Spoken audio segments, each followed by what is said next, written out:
Fallout, Equestria, Murky Number 7. By Murky Number 7. The Great Game. Hey guys, Fuzzy here.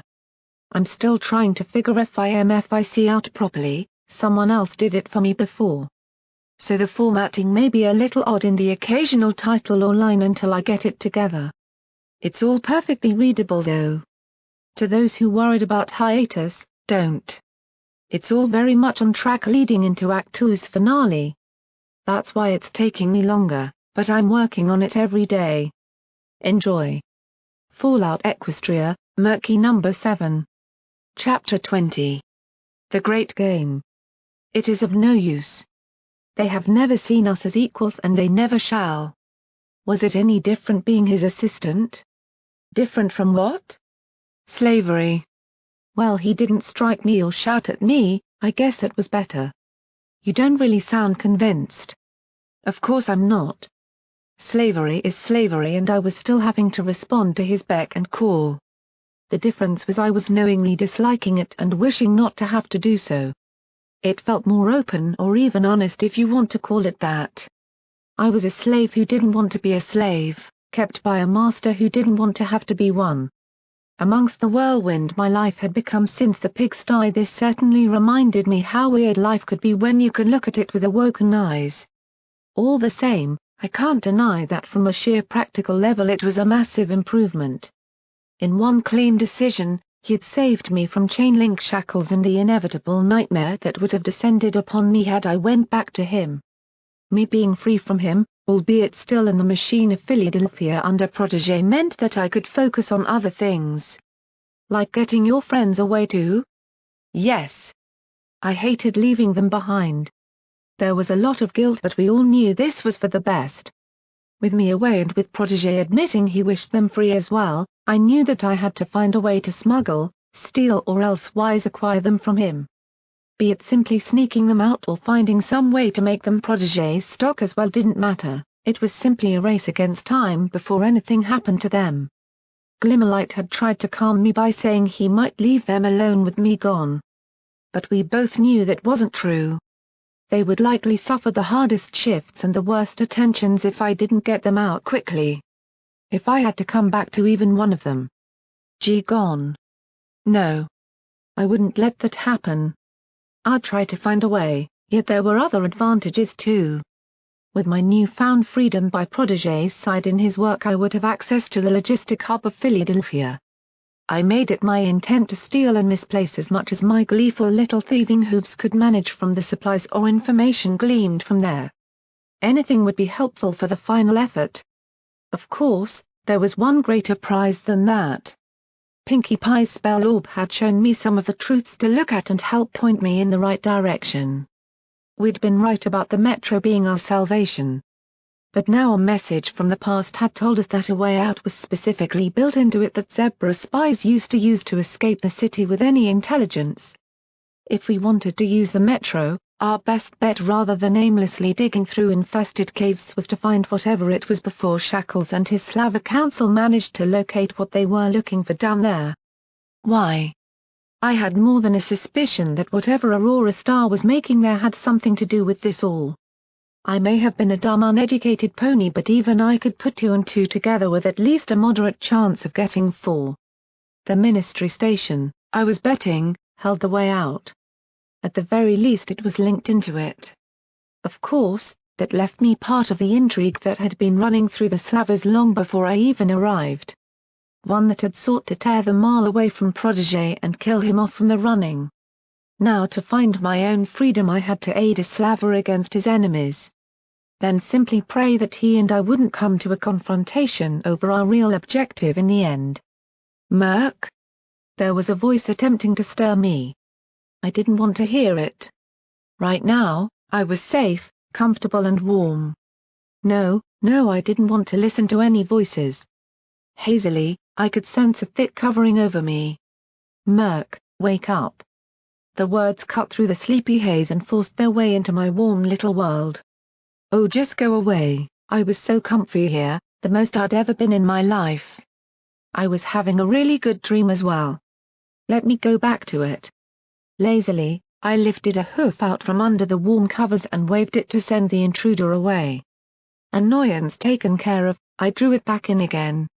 With a satisfied moan I twisted further into the covers, settled on the huge pillow and sighed as I tried to drift back into that same dreamland again.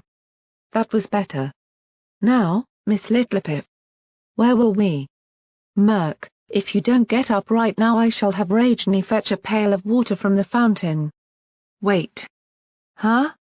With a sudden shock of reality, I felt everything annoyingly melt away to leave me staring at a blank beige wall and lying in a bed with the biggest sense of not wanting to move I'd ever felt. Shifting reluctantly under the covers I sat up and wearily opened my eyes. The sight of Protégé standing by the bed was enough to drop a figurative dash of cold water over my mind. Bolting upright, I rubbed my eyes. Huh? His eyes narrowed. You were supposed to be up an hour ago, Murk. The tasks I set out for you this morning to arrange things have already been done. I trust this won't be an ongoing problem, will it? Even as he reprimanded me, I just kept rubbing my mane with my hooves and across my forehead to try and wake up. After my first lesson on reading, something I'd had a lot of trouble with, he had shown me to the spare room in his office area where I'd found for the first time in my life a real proper bed. It had thick covers and everything. Perhaps the best night's sleep in my life had come from it now and it had led to me oversleeping. Sorry. Really sorry, I'm just tired. So I see. Protégé sighed and turned to the door. Get yourself ready, Murk. We leave the mall within the hour if we want to dodge Shackles returning. I've picked out a few things we'll be taking with us so be ready to carry some bags. This is your job now after all. Carrying out the soul-crushingly horrible movement of leaving the warm covers, I swung myself to the edge of the bed and reached for my fleece. The room was little more than a bed, a couple of shelves and a bedside table but it had been all I'd needed to feel comfortable for once. I hoped there was another like it where we were going. I'll, be up in future. I promise. Don't worry, Murk. I'm not going to punish you for this, merely ask that you keep better time in future. Besides, I'd be something of a hypocrite if I did. Turning back from his office, Protégé offered a small smirk. After all, I did the exact same thing on my first day as well. Now hurry up. We've got places to be. Stumbling downstairs and veering from side to side in the corridors I had to quickly question Protégé's perception of a few things. 2 saddlebags were draped over my torso bearing books and scraps of paper alongside my own small amount of belongings while trying to carry the replaced reading lamp around my neck. The fact that Protégé trotted on with neater and smaller saddlebags only fueled my annoyance. He'd said that it hardly cut a good impression upon those he needed to communicate with to be doing it himself. Not for the first time, I cast an aggravated glance at him as he trotted so much easier than I did under all this weight. Apparently, this was the life of an assistant. At the very least it wasn't as bad as the factories or carts. We will make for the fun farm, Murk. The logistics hub is in there and there are a few errands to run across to the Alpha Omega Hotel as well in service of our master. Our master, Protégé? Try yours. Really, I'd found it almost strange to so easily rebel quietly in my mind since my own revival. It was fast becoming a source of strength that I could do so and feel confident that I meant it than all the pondering of resistance I'd done before. Those days were over. We traveled downstairs, Protégé reading over a small notebook as he went. Slaves passed us as they were directed onto the first shift of the day by Shackles' own followers. I couldn't help but notice the glances they gave Protégé the moment he was past them. Truth be told, he was confusing me more than ever. Since his return, he had seemed more dedicated than ever to Red Eye to the point that he was willing to fight some sort of shadow war against Slavs within the city to try and maintain the status quo. Yet at the same time I'd see occasional glances at me or passing slaves. He truly wanted a better life for them. All the things he'd said before we went into battle Barb felt so much more important to trying to understand this peculiar pony now. More to the point, after admitting our plan and even asking him I had no idea where he really stood. He didn't try to help us directly, but he wasn't exactly trying to stop us either. He wanted me free but simply seemed too wrapped up in his own dreams of a better world for every penny under red eye to do anything about it. What about yourself, protégé? What about yourself? Reaching the bottom floor, we moved out to the main corridor where protégé stopped me. Rajni should join us soon. I'll be sending her on ahead with some instructions prior to my arrival. You can rest for a minute or so. I didn't need told to be twice. The saddlebags dropped the moment I heard the word rest spoken. The procession of slaves was still trooping out the doors into the street ahead of us, and I could hear others being gathered behind. If I wanted a chance, it'd have to be now. Protégé? Could I go say goodbye? You said I'd get a chance, remember? Still looking at his notebook for a few seconds, he lifted his head up and seemed to think before responding. Yes, I did. You've got 5 minutes, Murk. You'll find them just outside the plaza if I remember the schedules right. Thank you. I didn't waste time in cantering off toward the plaza. I knew the part he meant, just outside the cage doors guard room where we were often organized for the actual shift divisions. Upon arrival I could clearly see them beginning to troop out and Brim's head rising well above the rest. If any of the guards gave thoughts to bringing me in, they immediately kept any thoughts quiet with Brim around. Murk. He nodded briefly as I trotted up to him. I found myself trotting to one side, staring at the hole where his eye had once resided made me feel awkward. The fact that this didn't seem to bother him that much spoke volumes about the raider mentality toward injury and expectations of their life. I just wanted to come and see you all again before I left with protégé. To say thank you. You've said it about 40 times now since you woke up, and I'll still say the same thing. We weren't going to let you go. If I have to accept what I am and direct that to protecting others, then that's something I can be happy with. Coral Eve was right. Giving up in some last rebellious instinct isn't worth it. I hope you see that now too. I do. Sniffing and nodding, I briefly placed a hoof on his leg. I just hate leaving you all. Brimstone snorted a little, clearly not quite as sentimental when it simply made sense for me to get out of here when I could. Sometimes I found it hard to really judge that cold practical intelligence he had. So long as that kid can keep to his word to protect you. I wanted to tell them that I at the very least trusted protégé's word even if I was still unsure where his loyalties truly lay, but my ears instead picked up a bit of a commotion approaching. One all too familiar. It doesn't even matter. Yes it does. You come out all high and mighty to me and say you're trying to be better, and then I find you stripping it out all over again? I'm not forgetting it. It's just not how I want to see him. Brimstone only now began to hear it too and turned his head as we both saw Coral and Glimmer coming near the doorway out of the plaza. Coral Eve was pointing a hoof accusingly. It's an addiction. The entire point is you don't think it matters for just one little thing. You've gotten so used to doing it that there's always that temptation. You don't have any will to resist that for all your words. Seeing him lying dead in a hospital bed was just destroying me, Coral. I didn't even sleep last night, I just kept seeing him again and again. Glimmer was half pleading and half arguing, but Coral just stomped a hoof and bared her teeth. Perhaps if you hadn't spent last night screwing some buck you likely don't even remember the name of well drunk off your head, you might remember him being alive again better. You say you can handle the truth of the past and you can't even handle remembering a friend almost dying. How are you going to cope with seeing our friends and family butchered on the earth of Creaky Hollow? I will. I'm trying, Murky's helping me and I could only see this firing up further. I galloped in between them. Please. Stop arguing. Both immediately turned as they heard me. Coral, she is trying really hard. I've seen what she's seen. It's not easy but she's trying. I turned back to Glimmerlight. But I'm here. I'm okay. You don't need to strip memories, please. There was a small moment of silence between them as the tension simmered down. Clearly neither wanted this little moment of goodbye to be filled with argument. Sighing deeply, Coral cast a look at Glimmer that communicated all her bitter disappointment and turned down to me. "I'm sure she is. Are you leaving now?" Protégé's just waiting for Rajni before we go off to work."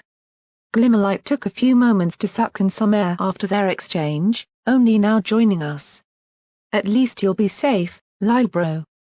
Just remember what I told you, we all wanted this for you." Something even Coral and I agreed on.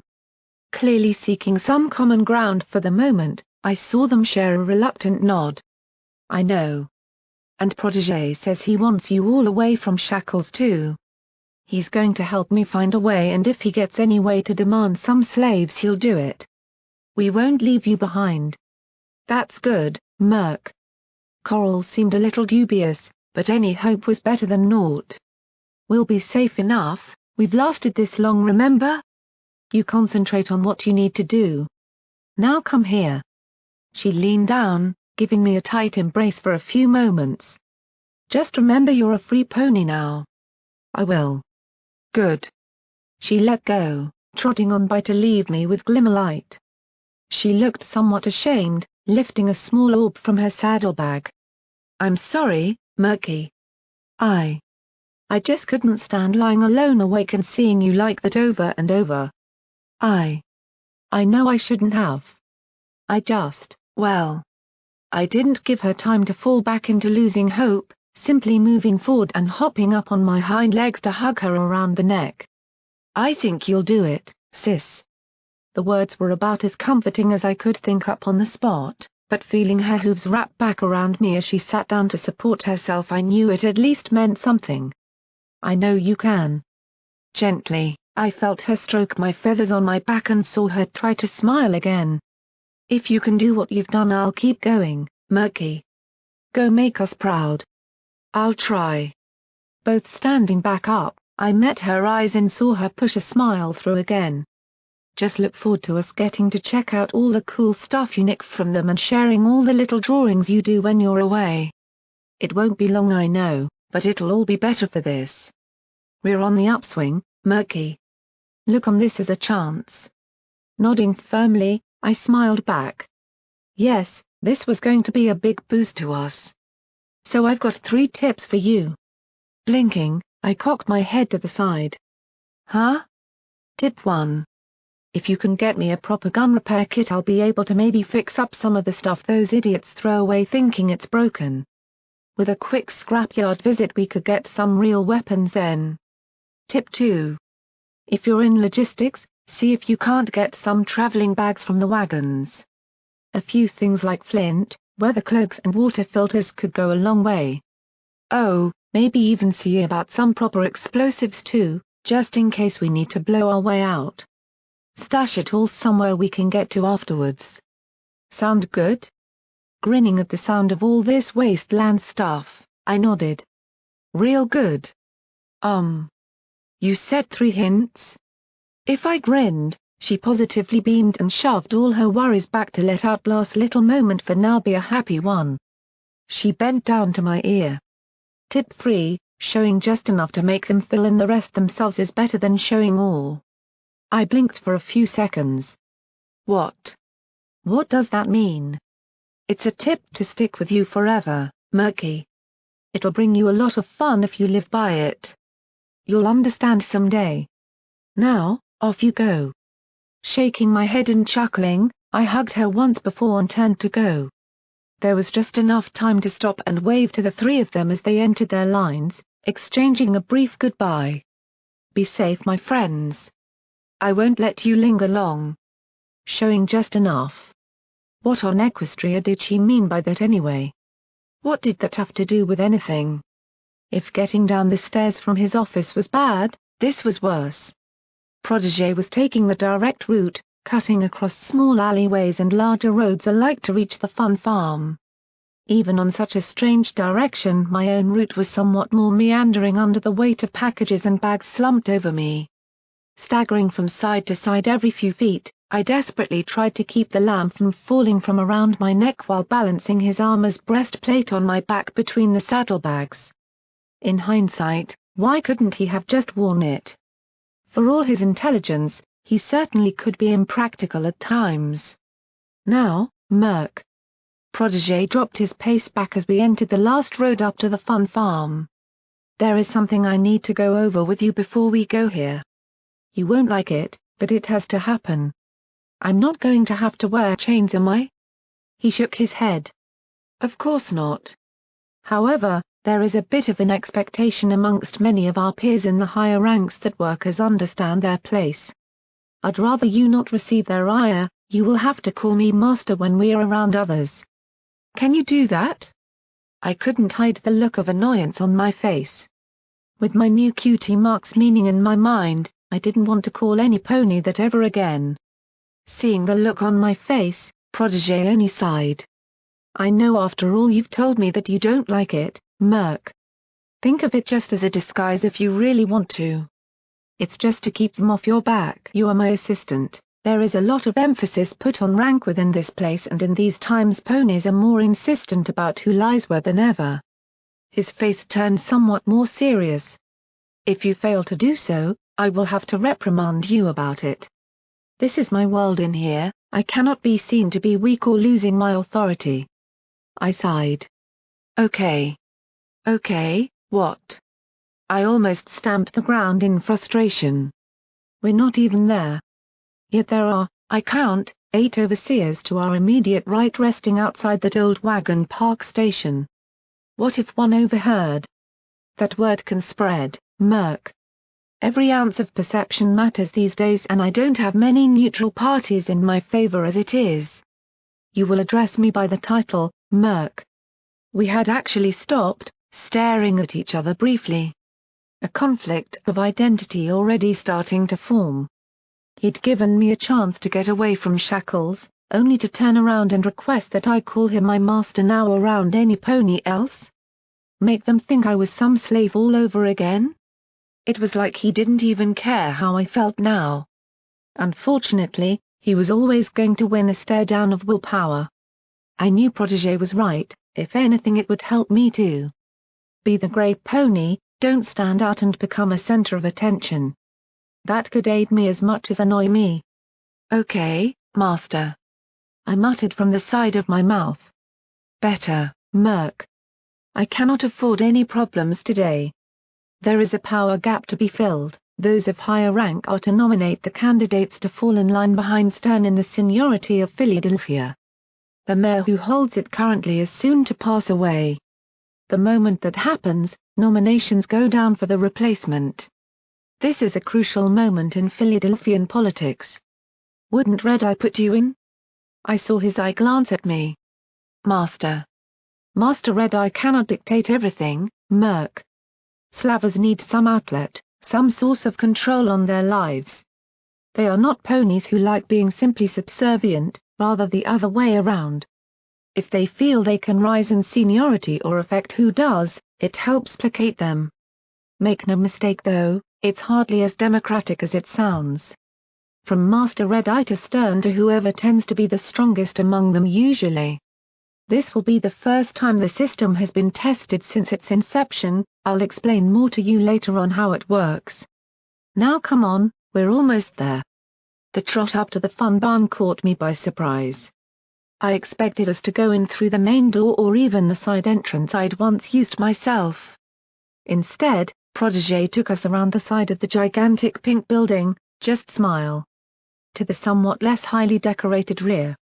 I'd never seen this side of the fun farm before, the way it stretched out with hastily constructed materials to form a corridor linking into a nearby warehouse. Red Eye clearly had at some point outgrown the fun barn's limited space and connected it to the nearest building he could to better house all the organizing required for such a vast operation.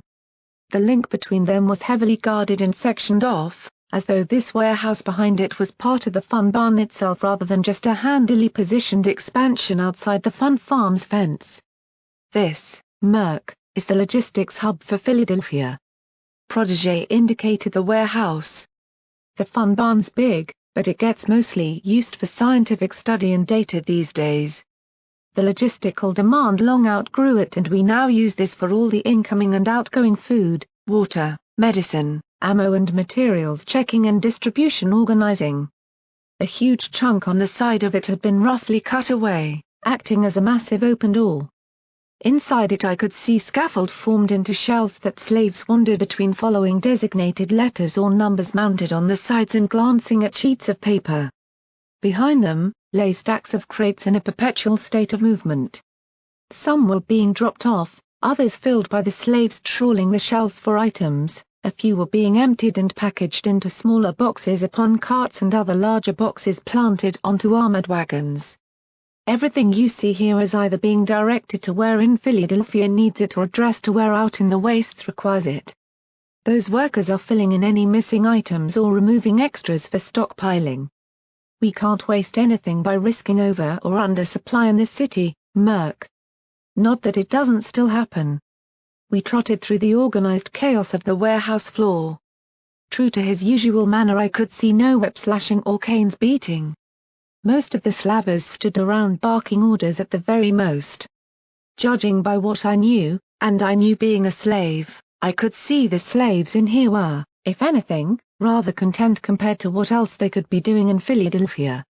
One even hummed to himself without being told off as he wandered the shelves looking for something amongst various sizes of empty ammo boxes. The little part of me that took glee in acquiring things for myself was rather beside himself with imagining running riot here taking things for our effort. Or just taking some of this stuff in general. They had everything.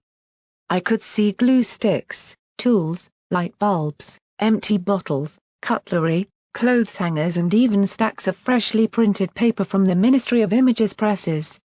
"Sir, I've got what you requested." A shadow falling across me as the female voice spoke led me to turn and find Rajni having bounded over upon our entrance. Casting a glance to me, she handed a clipboard to Protégé. "How you doing, Flightless?" The name felt like an old habit she simply spurted out without thinking of her own situation. Struggling to not dare move my wings and indeed to keep my eyes from her own mangled appendages, I just coughed and shrugged. "All right, I suppose. Try not to bring any of your calamity into here. The workers just spent all last night clearing up after a feral ghoul somehow got into the stock room." She almost grinned. "Knowing your reputation for trouble, I almost would prefer a horde of them to whatever events seem to follow in your wake." Huh? I had a reputation? Don't tease the poor boy, Rajni." I could almost see Protégé grinning as he read from the clipboard and waved us both over to a large office filled with slavers and workers around a low and wide table. Rajni simply grinned and winked at me before I followed them in, not knowing quite what else to do. Why were griffins so weird? Yesterday she hated me, but today she was just joking with me. Was this some sort of coping mechanism, or did she perhaps see me as someone who could even vaguely understand what she was going through despite what she'd said? I kept an eye on her as I entered the bustling room, noticing the way she paced on her talons. Like she was ready to spring any time. Even without her wings, I knew she would be an agile and lethal combatant. Very quickly I lost track of what was really going on with this meeting. Protégé bent over the table, seeing the swathes of files laid out over it. Massive maps were pinned to the walls, showing all of Equestria. I tried to flex my new knowledge from last night and read some of the locations, but at most I got a couple of the earlier letters. Somewhere with an F had lots of lines coming out of it, likely Philadelphia. Protégé, Rajni and the slavers chatted repeatedly over timetables and supplies. I heard them talk of tons of food, daily munitions productions and caravan pricing. It almost seemed more important than working in the mall, but it was easy to see there was no true value here. Protégé had been reduced to merely a supervisor of keeping things running than any real position of power. A thankless job. Maybe that was why he wanted this nomination thing so badly. KRRLZZZTCH. Stupid thing on? Yeah, IKZZZTCH. Out right now. Need to KZZZTCH as I can, dark room below. I blinked a few times, looking down at my pit buck. I'd had it left on near silent to hear any news updates with my ears without disturbing any pony else, but other voices crackled through it. Tapping the buttons a couple of times I tried adjusting to another station. Pinky, really, you don't creep me out as much now, but your music station still drives me to insanity, but the voices remained. After a few seconds they clipped out. Probably just a wayward frequency, it wouldn't be the first time I'd heard it. Something else caught my attention though. What about the attrition rates? They've gone up, sir. With the salvage teams resuming their work and the extra power needed from the materials in the crater, the pony power has been burning fast. That caught my ear. Sitting up from the side of the room, I trotted to his side and found myself standing around a fierce debate of how to best allocate ponies as resources around Philadelphia. Protégé argued for safer tasks until they could build numbers again, whilst others pushed for greater exertion in light of coming threats from above. Really, it was all over my head, but I glanced at the files below my nose with some interest. I had to hold my stomach as I saw some photos among them. The corpse pits I'd once hid in. A brutalized team exiting a stable bearing technical prizes. A new machine in a factory driven by wasted ponies. Sacrifice must be made, but I will not send another 50 workers onto the death trap of a journey to Everfree until we can afford enough hired guns to get at least 20 of them there, Mudball. Protégé's voice cut in sharply, directed at a dull brown slaver across the table. After a few moments of silence, I saw him nod and back down. Protégé had won this exchange. Yes, sir. I'll see if the hoof beaters are willing to take a cheaper contract. Good. The rest of you, start lining up the supply train for the journey and organize the distribution of food. We'll need to reduce rations until they can break into that processing plant's vault. The Fun Farm workers have the most right now. I hate to take it from them, but it's the best we can do. Sir. They all backed off from the table and took their notes. Gradually, they left one by one, leaving only a half-dozen slaves in here carefully checking the lines between settlements on the maps along with the three of us. Sitting down with a sigh, Protégé wiped his brow. Every meeting is like a struggle for power now, they're all looking to get one over you every step of the way. Rajni nodded curtly. I caught Mudball openly dissenting against you being assigned here when I arrived. I think he believes he should have been made supervisor instead. I could get him in the locker room and remind him to. No, Rajni. Protégé actually chuckled. That won't be necessary. Now, we have work to do, Merc. I want you to. Merc? He had seen the look on my face. I'd been waiting for my chance to speak, standing looking at him with a more than a little distaste. Reducing rations to the Fun Farm? As much as I could, I tried to sound angry. I know how little they get and it barely kept us alive as it was. How can you reduce that? I honestly felt disappointed in him. I'd just listened to them debate how best to exploit us slaves for their industry's end. It was Philadelphia in a nutshell and everything I hated about it. Rajni shot me a stern look, but Protégé only turned to the table, tapping it. Sometimes sacrifices need be made in Philadelphia, Merc. There simply isn't the supply to go around. It's horrible. I moved up to the table, drawing the pictures across. How can this all be justified? How can you just pick and choose who gets what and always put your own things before the slaves? I don't see slavers eating worse. Why don't they get rations cut? Why always us?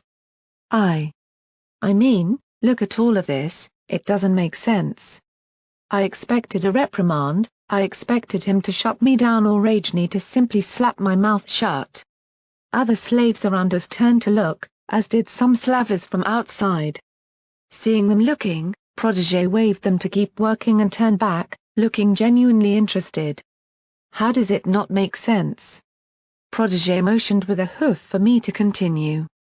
Go on, say your piece. Oh, I had been waiting to do this. Taking a few breaths to let my tight throat open up and get some air, I stood and faced him. Everything about how this is run. It could be much better.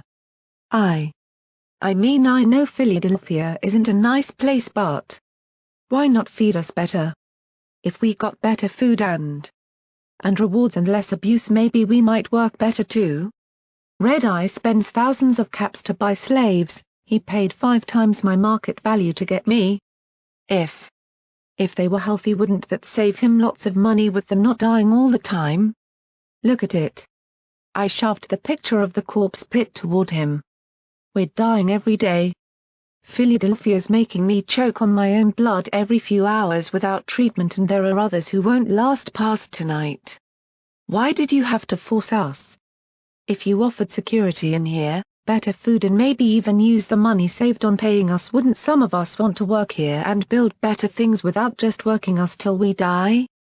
I've never seen it from the side of slavers debating around a table over how best to do all this. I never realized how stupid all of this really was. How horrible and brutal and merciless. You feel there's a better way then, Murk? Yes. How many slaves die every day? This can't last long, there's only so many ponies in the wasteland, and if we die so fast, how can we really help? Why doesn't Red Eye just make Everipany healthier and let us want to help make better things nicely? Why doesn't he get nice ponies to lead them instead of evil ones? Why doesn't he put safety railings on anything? It might be a bit slower, but we'd not have to do all this. To my great surprise, Rajni watched and listened almost respectfully. Protégé did the same, before smiling to me and patting my shoulder. You and I think the same, Murk. We're idealists at heart. Unfortunately, reality doesn't work that way. I need to check some things, but I'll explain as we go. He began to lead me around the room. Checking things on his clipboard and the walls, he still spoke to me as I followed beside him. The first issue that causes this is simply that of how the wasteland works, Murk. Ponies are tough, weathered and independent survivors. Loyalty matters little but to making the next day. I think your time in here has made you think of it as some sort of paradise. It's not. He tapped the map, checking the lines of the transit even as he pointed out vast areas of blank wilderness. For ponies out there, it's a day-to-day struggle without any pony to bring them food. They have to do it all for themselves by themselves for the most part. That breeds a kind of pony over a few generations, Murk. They don't like working for so many else. They only think about themselves. If we were to simply rely on volunteers, we would never get enough bodies to make a difference in Philadelphia. They simply would not come. Many places have tried that approach, and every time the wasteland decides it would rather take care of itself than give up anything. Why would so many come from 10 pony to here? He indicated through a window over the stockyards outside where wagons were being filled. Behind it I could see the vast red haze and brutal landscape of Philadelphia. If Philadelphia was nicer and less smoggy, maybe they would. It's not, Murk. Philadelphia was like this long before Master Red Eye came here. Yet it is the only source of major industry left in Equestria now. How would we get enough volunteers to work of their own choice for years on end in such a hell, Murk? We even tried it a few times, offering better care for those who decided to come. Very few did. Then what about all the slavers? They're the worst thing here. Protégé hesitated a second, seeing the others around, and guided me out of the office that we could trot alongside the warehouse floor, far from any prying ears. Slavers are a unique breed. Remember what I said about them needing an outlet of their own authority? That's only one aspect. Slavers are not a nice group of ponies, Murk. But they have skills we need to control a workforce, and unfortunately, the idea of a nice slaver is a very rare one in the wasteland. There is no practical way to reform them all. That's the crux of all this, Murk. It's simply not practical to make all this good and nice for Everipany. But it's not practical to burn through us this fast either. This can't last. It won't. This is not intended to go forever. Indeed, you are perhaps among the last generation of workers to be in here. After Unity and after we have reached a certain level of infrastructure, the children of Master Red Eye will emerge from their learning to take over a pre-built city ready to accept their more advanced skills. then we can focus on something greater. You see, Murk. This is all but an unfortunate means to a greater end. The most any of us can do is try to be what we can from the inside. Masters like myself, Old Grizzly and List Seeker. We just try to protect who we can, knowing that the reality is that this was always going to hurt Sir Mepany. Rounding on him, I actually felt myself scowl. So Mepany? Try hundreds. Thousands maybe. There was a silence between us. Rajni had followed on, staying silent away from our argument. We passed by slaves pulling small carts full of oatmeal urns to the exit for distribution. I'd seen that cart before, it was the Fun Farms, now only half full. Why couldn't it just take longer? Do it a small thing at a time rather than launching for the whole thing and needing it to be horrible along the way? Spend longer finding nice ponies and working together to rebuild in peace over a much longer period? Why all the sacrifice to rush it? Protégé took a long time in responding, clearly thinking deeply. I saw him look at that clipboard, bearing the exact numbers upon it, no doubt of precisely how horrible the city was. Industry can't be created in small scale, Murk. By the time we solved one issue we would not be able to protect it as we moved on. We need this large scale to invest, protect and create a real nationwide infrastructure. Equestria cannot linger in squalor forever, Murk. Unity will be soon, the opportunity will have been missed if we're not ready for it. Perhaps this is simply where perceptions of what sacrifice is worthwhile must agree to disagree. Perhaps I was wrong. Maybe I am something of a realist with loftier goals than a true idealist like yourself and, from what I hear, the dweller. He returned his eyes to the clipboard, turning away from me. It dawned that we really were looking at this from opposite sides despite his own experiences as a slave in Philadelphia. I was looking at it from an individual pony's viewpoint and morality while he saw it from the view of statistics and large-scale practicality. Like master like pupil. But you've seen all this too. I trotted a little closer. You know how much it hurts us.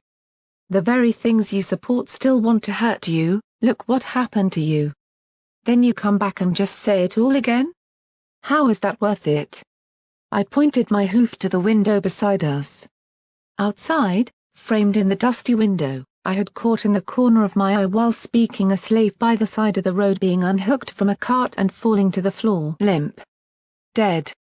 Above him, a slaver tucked his whip away again before simply hoofing the body into the ditch by the side of the road. Protégé glared at it. For a second I thought he would launch into a tirade, all the practicalities and all the realistic reasons that I knew made sense. I just didn't like them. Instead, he took rather more time than I had ever known him to. I don't like it. He spoke quietly. It just is. Sacrifices must be made. That's what he taught me. I will see a new Equestria. That was that. He trotted off away from me into the main warehouse area again. Rajni, having kept quiet, glared at me with an odd look. A small smile creaked across her beak. You've done some growing up, flightless. She moved off herself as well. The idea was very strange, that she simply judged people by their confidence or ability to stick up for themselves. Was that how griffins worked? Or just her? Why couldn't they just be like ponies and be easy to understand? I watched her disappear around the corner, leaving me alone in the supply area with an odd feeling of bittersweet victory over the argument.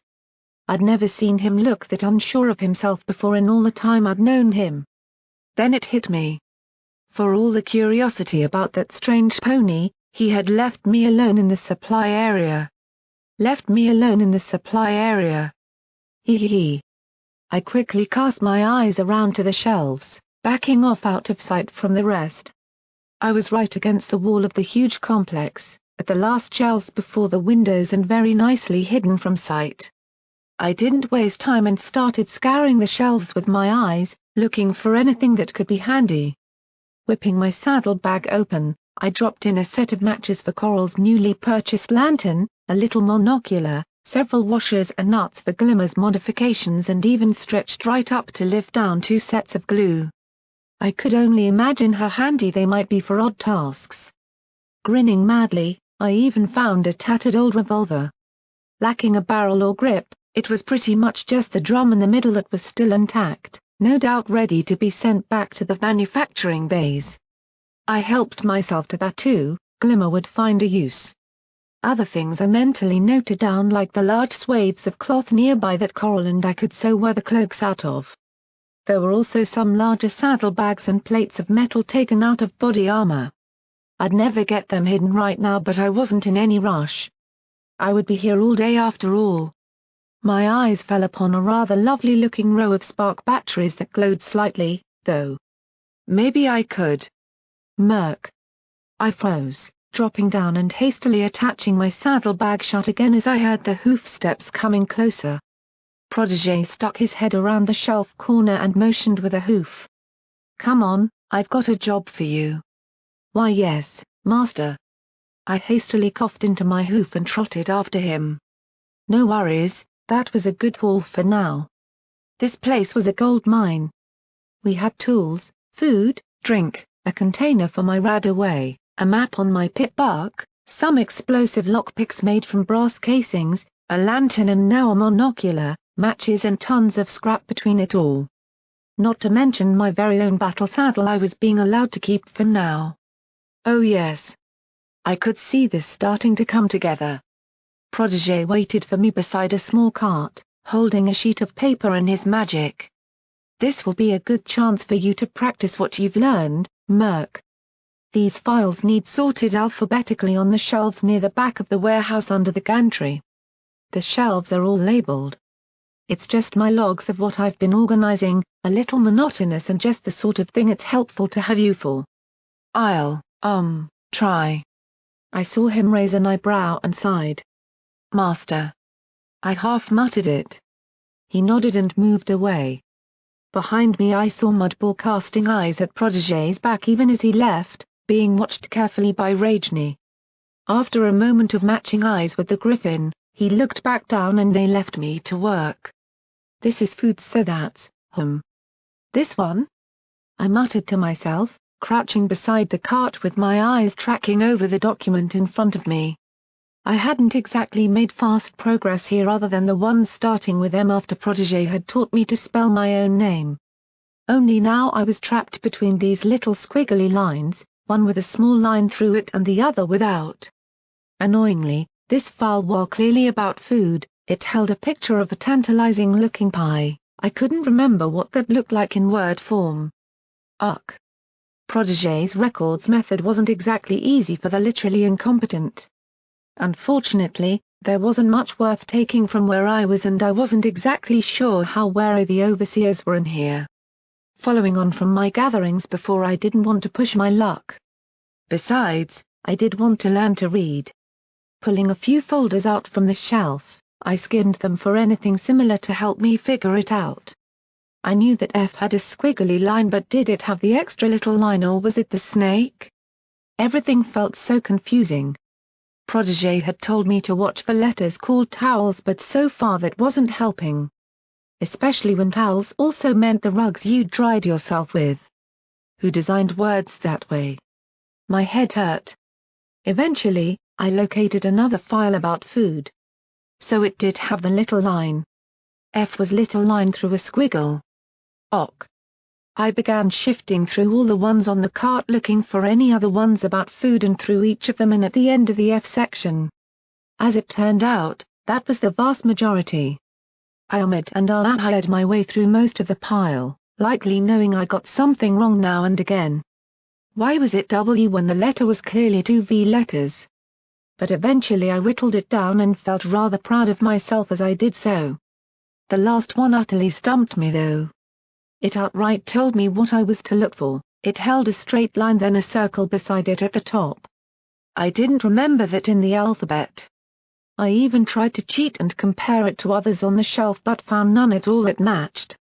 Sighing, I eventually trotted over to the nearest slave. Excuse me. Miss? I shrunk back slightly as the scrawny mare looked down at me without much care.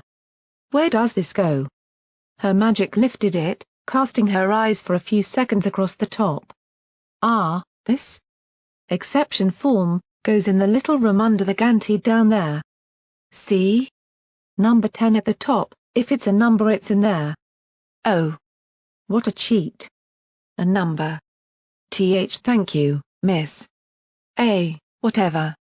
She simply shrugged, returning to the heavy crates she was trying to prise open.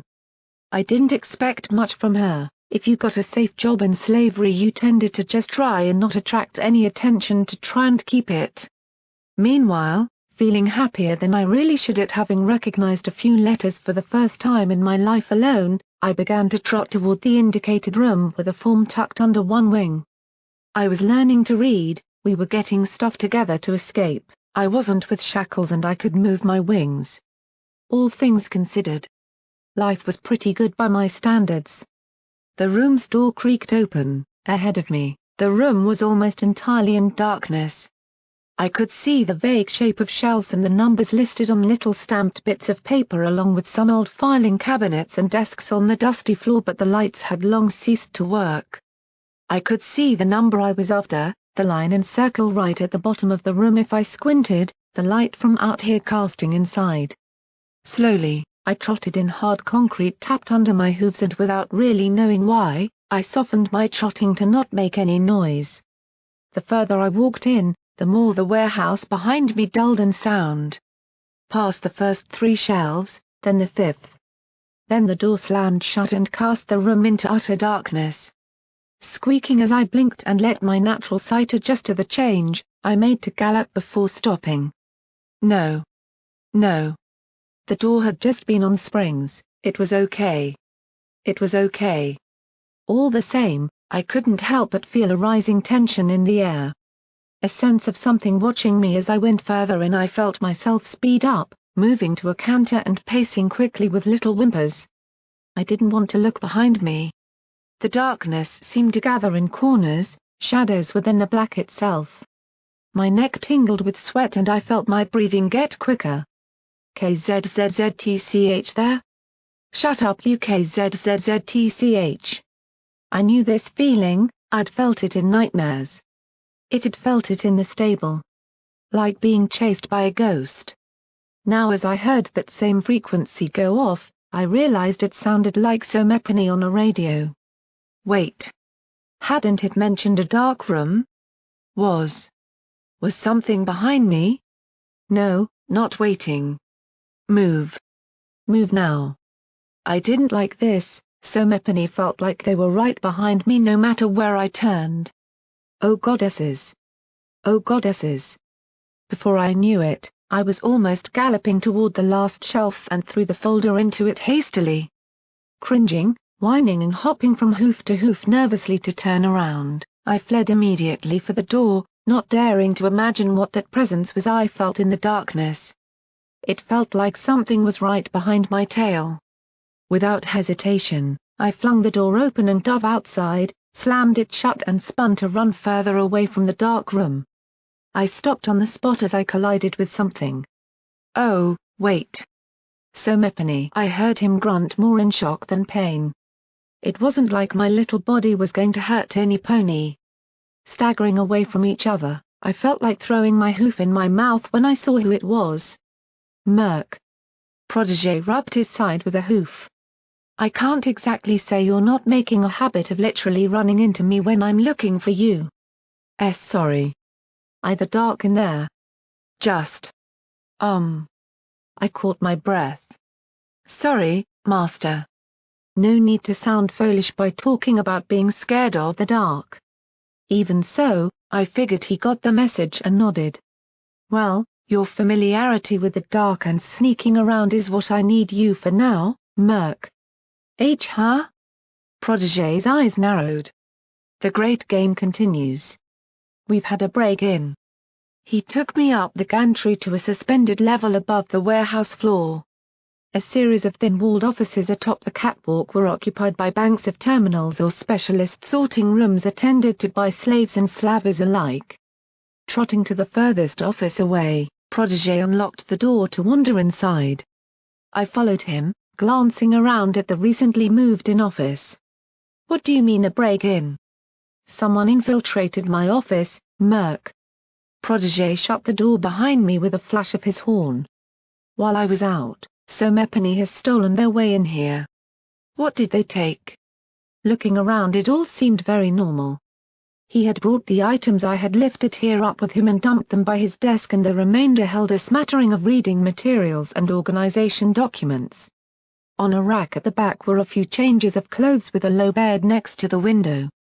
It was a definite downgrade from the padded office in the mall. Nothing. Then. How do you know someone broke in? Waving me forward, he lightly opened a drawer. Simple tricks, Murk. Anyone seeking ways to ensure things in here keeps careful watch on who is doing what. A simple thin thread stuck to drawer and desk of where I keep more valuable information that would be snapped by anyone looking through it without even realizing. I keep this drawer locked, the door secured, and the only other way in is a window with a 30-foot drop, also locked. There's an attic above us, but it doesn't lead anywhere. Maybe it just got broken? If nothing's been taken. More than that. Specific organization of how I leave my things. Scattered and untidy or not, I know where I leave them. I take measure to ensure I remember where each thing in my desk drawers is in relation to each other. It's been moved. I couldn't much help but store these ideas away to watch out for in future from the perspective of Somepany, who often did the sneaking. So what were they after? Information, Murk. Likely trying to find out what I knew, what my schedule was, or anything else. Detail is key these days, Murk.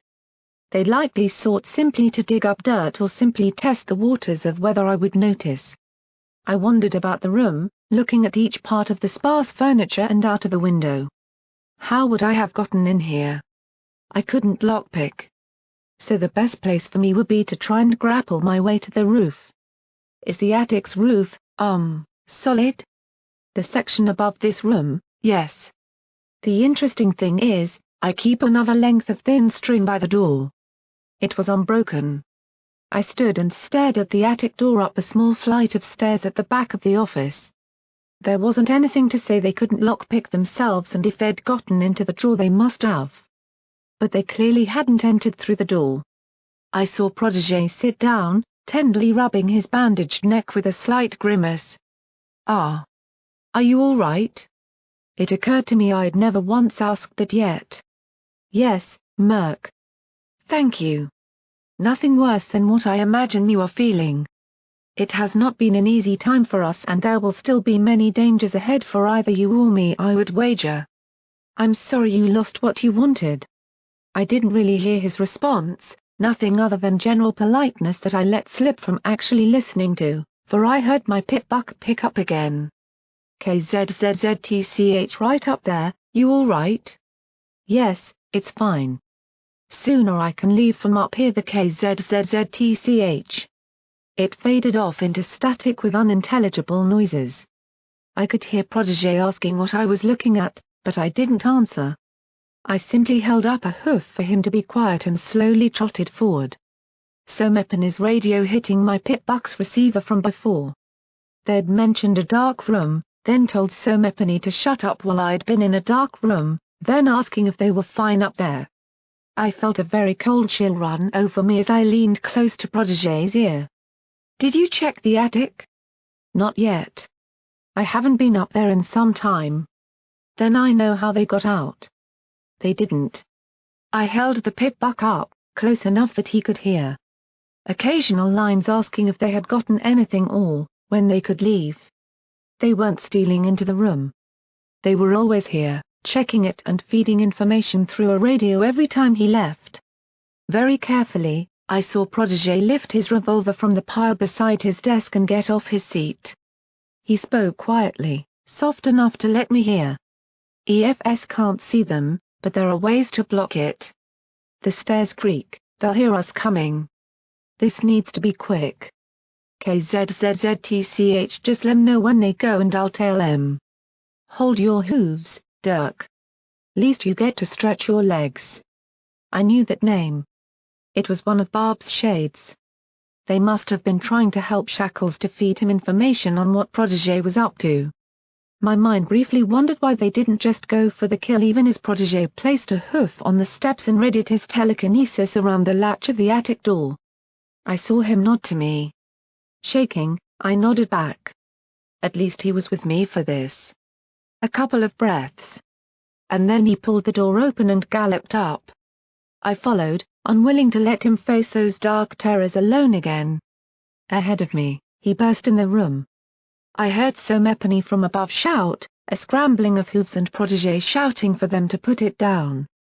My ears split right as I ran in from a loud gunshot in such close proximity and fell to the side when the stairwell splintered and blasted wood into my face.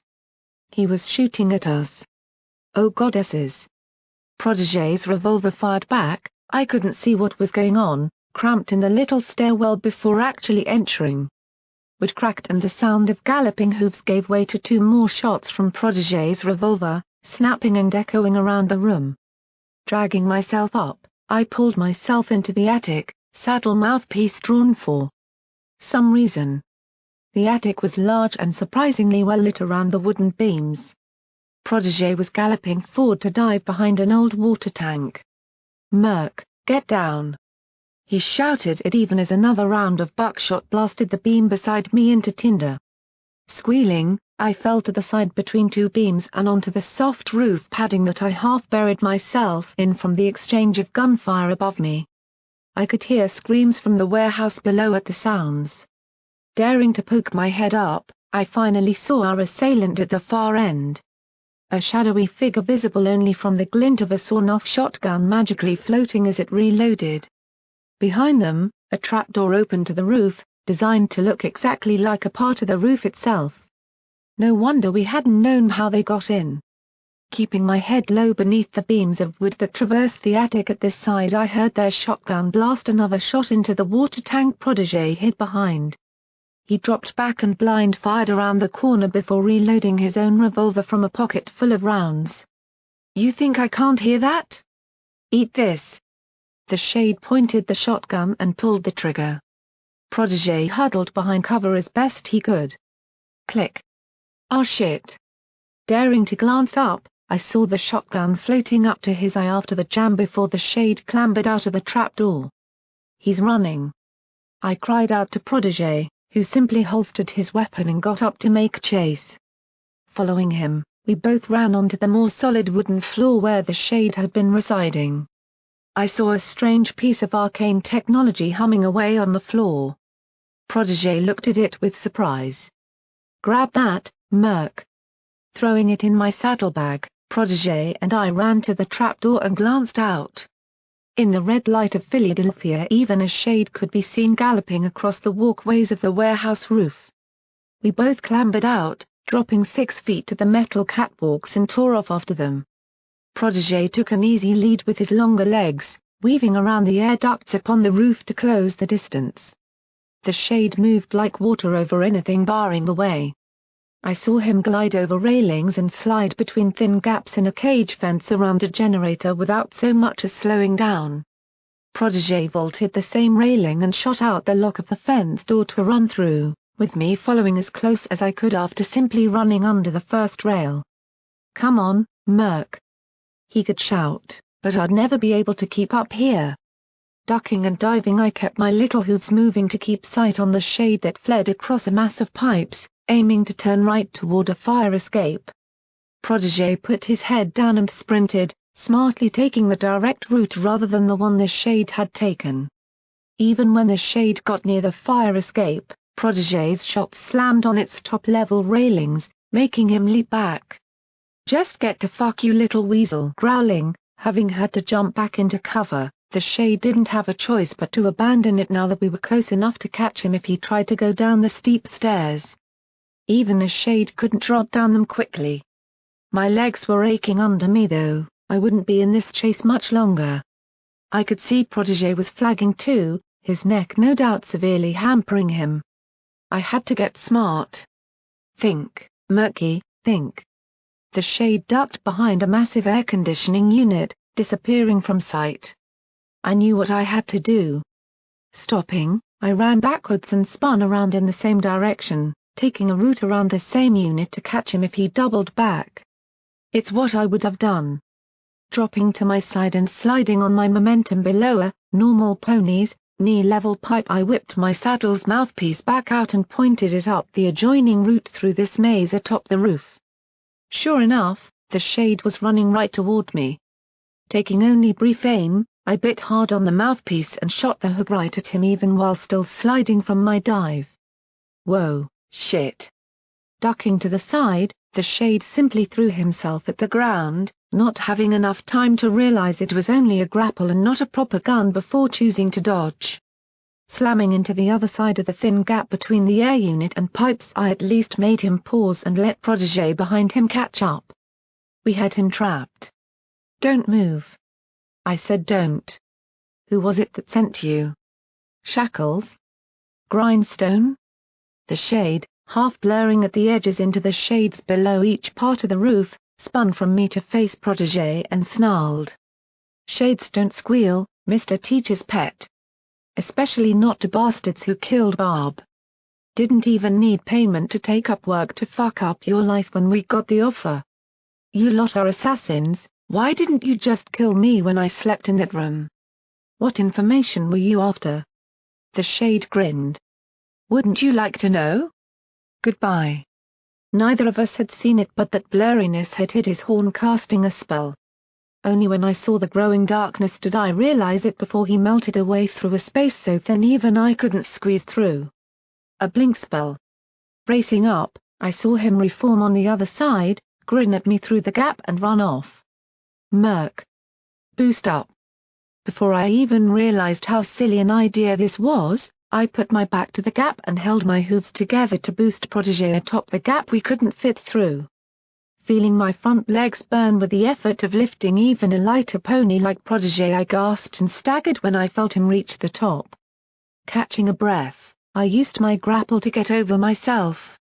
From atop the unit I saw the shade sprinting for the edge of the building, pursued by Protégé. Hopping from unit to unit, I knew I would never catch up to this chase again, so I simply tried to keep an eye on what was going on. See you later, cold cuddler. The shade shouted over his shoulder before leaping off the building's edge. I actually stopped and saw him hang in the air from the abnormally long jump as he stretched out. And landing on the building just over from here. Behind him, Protégé clenched his teeth and increased his speed. I saw his horn glow, spreading around himself as he charged up and leapt. He was trying to lighten himself. I ran forward, aiming to grapple over myself. He made it. Barely. Slamming into the side of the building, I heard him cry out in pain from his injuries at the impact. His hooves just grasped the ledge, leaving his hind section kicking in thin air below. Feeling horror in my gut, I sprinted up and fired my grapple to the other building, putting away my fear of falling to zip right across. Landing heavily from such a shallow swing, I scrambled across the pebbled roof and thrust my hooves out to grab Protégé, hauling him onto the roof. We simply lay there for a few seconds. Exhausted and sore. The shade kept sprinting even after our stamina had gone. Barb's disciples that still lurked Philadelphia were hugely fit raiders, and we were just a pair of small ponies recently out of hospital with still bandaged injuries. We'd never catch up now. Thank you. Thank you, Merc. It seems I made the right choice in having you around. I didn't even reply. The long sprint was catching up to me and I just lay on my side, hooves limp as I struggled to get air. My throat was feeling sore and tight, leading me to rasp each time. With hooves that felt like lead, I took a long gulp from my raid-away canteen and coughed down the horrible mixture. The rampant thumping in my chest gradually died down. The taint growth slowing for now. I stammered, having to swallow back the metallic tang left over in my mouth. He got away. Yes he did. Protégé struggled to his feet and stretched back and forth, checking his bandages. That's a new move afoot, that my enemies amongst the Slavs have recruited Barb's survivors out of their hatred for me. We shall have to tread softly and keep a wary ear out. Good thing I have you for that, Home? He tried to offer a smile, likely happy to simply be alive after that jump. Yes? Just from now on, I think I'll leave the telekinesis tricks to the dweller. I'd heard she was good with them. Who said only you were inspired to ideas from her? Problem is, I don't seem to be very good at them. Patting my back, he helped me up as we both tiredly limped to the nearest fire escape. His magic lifted the odd object from my saddlebag. Part of me felt a little odd, he could have asked first. Damn slavers. This isn't common, it's an EFS blocker. I wasn't aware we even had any in Philadelphia still functioning. So Mepney is supplying them with advanced equipment to indirectly aid their interests. Shackles and grindstone? Well, that in itself is obvious. They've as much as told us before, but this makes me worry where they are getting this stuff. Now, we've got to go to the Alpha Omega. Old Grizzly wants to see me with a drop of information somewhere where there will be less outside ears. He smirked as we got onto the fire escape. Besides, I hear there's a couple of little fillies who are eager to see you. I just don't understand. Understand what? Protégé glanced down to me as I asked my question. We were trotting back the way we have come and around the fun barn to the Alpha Omega Hotel. Briefly, Protégé had met with a furious Rajni. She had tried to find us, but our chase had been on such an unknown direction upon the rooftop that she hadn't been able to locate her charge in time. Couple it with losing a chance to take a shot at the Shades, and the Griffin had not been pleased. She had been left to guard his office, in case any pony returned with a sneaky subversion. I'd heard her swearing and punching a wall even as we'd left, keeping her rage out of sight of her charge.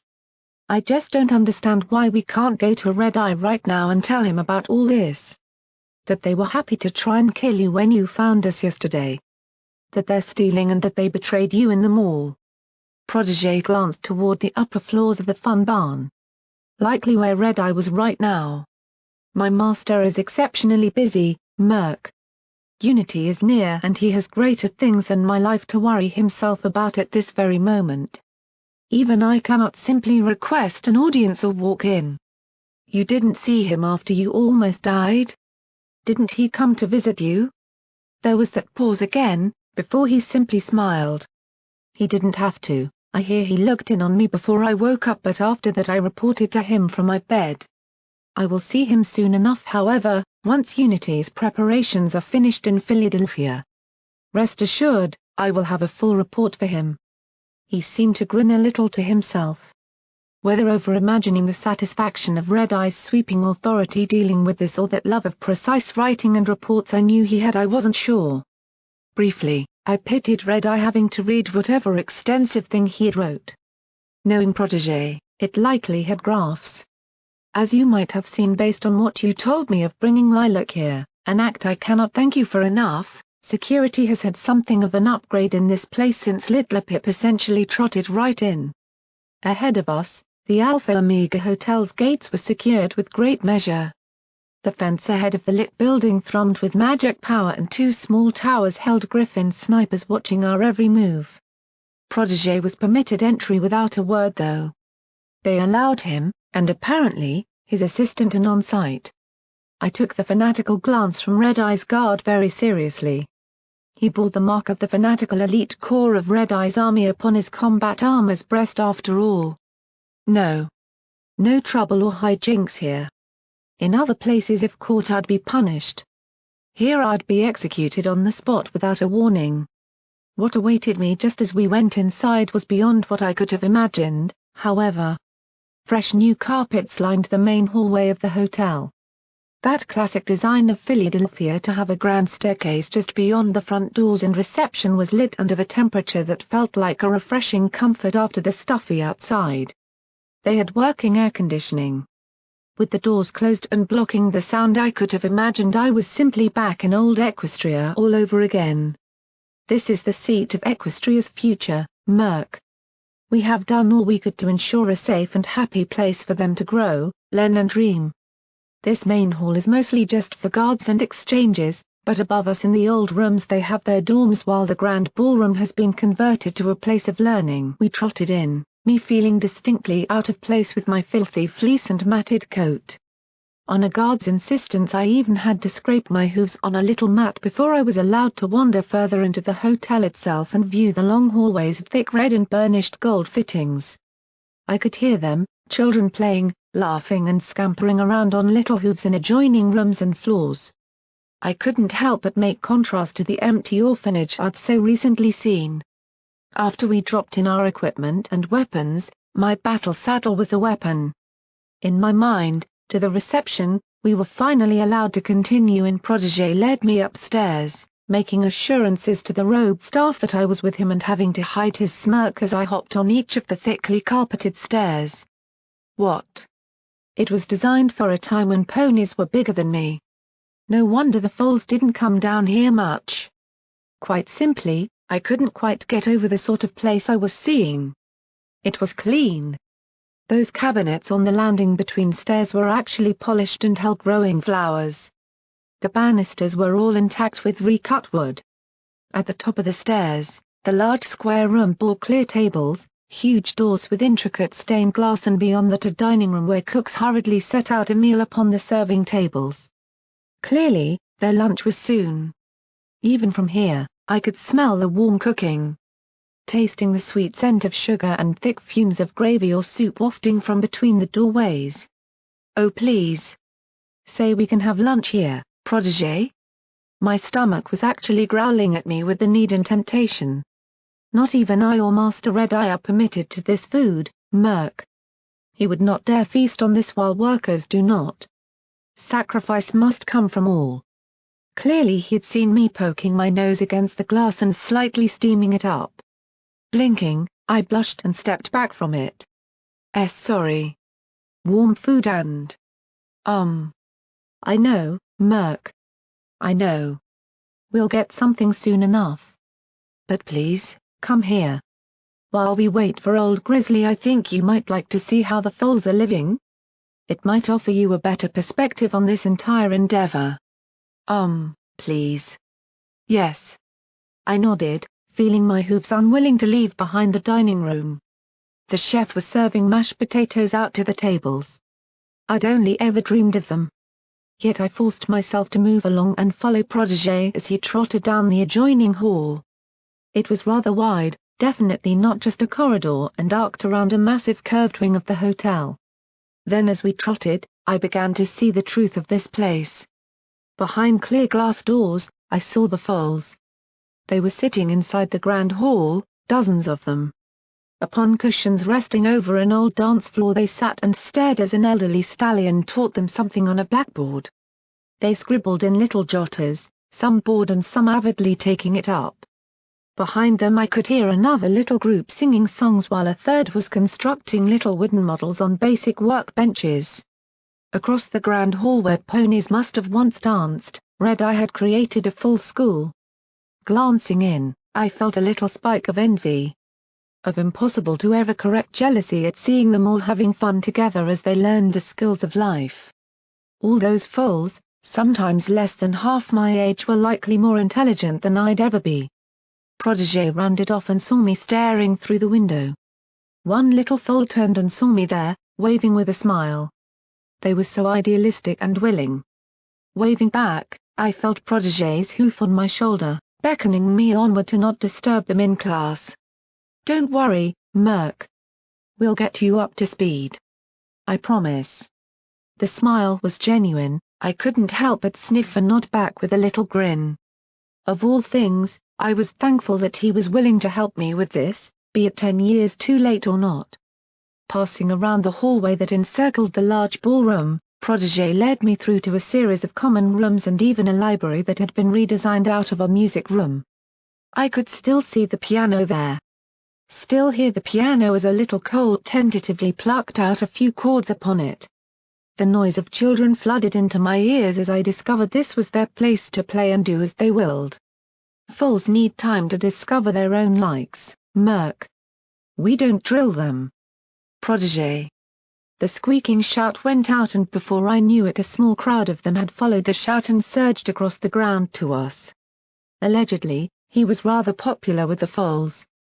Are you here to tell us another story? I really want to hear the one with daring do again. Rather swamped along with all these foals, I stepped back a little, grinning at him. The thought of Protégé sitting and reading a book to them was, frankly, hilarious to me. That serious buck having to tell a tale would be something all right.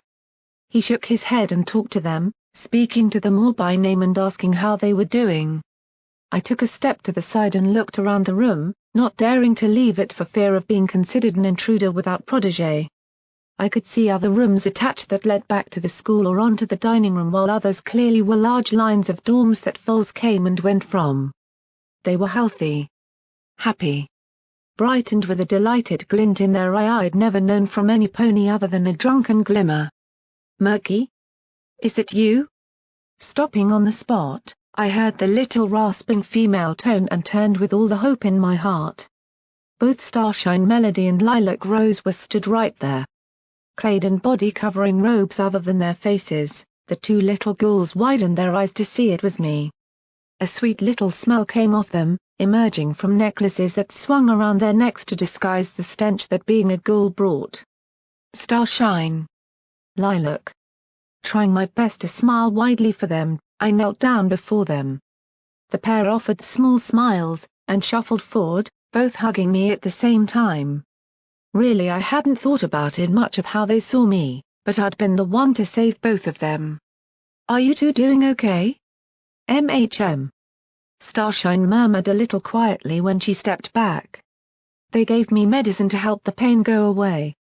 The poor thing, she must have been coping with the reality of being a ghoul now. Her experience had been far more traumatic than Lilac's.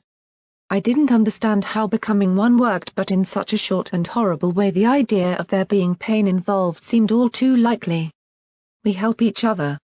Lilac stood rather adamantly beside Starshine. "We're best friends now. Star got them to let me play and not be scared of me." "Good girl." I tried to remember how Coral spoke and emulate it as best I could. "Are you here because it's time to go find Miss Coral again?" Lilac seemed hopeful. "Because Star wanted to know if she could come too." I could feel things getting ever more complicated again, not to mention a bit of a horrible decision of what to say here.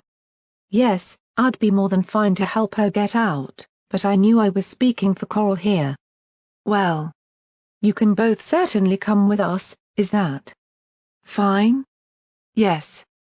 Both spoke at the same time, Lilac turning and nodding to Starshine as though saying told you it'd be fine.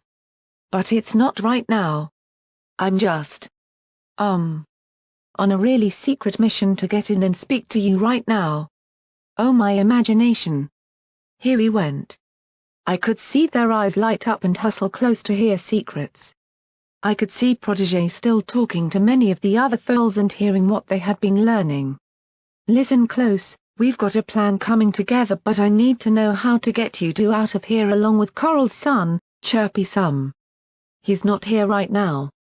Lilac pipped up.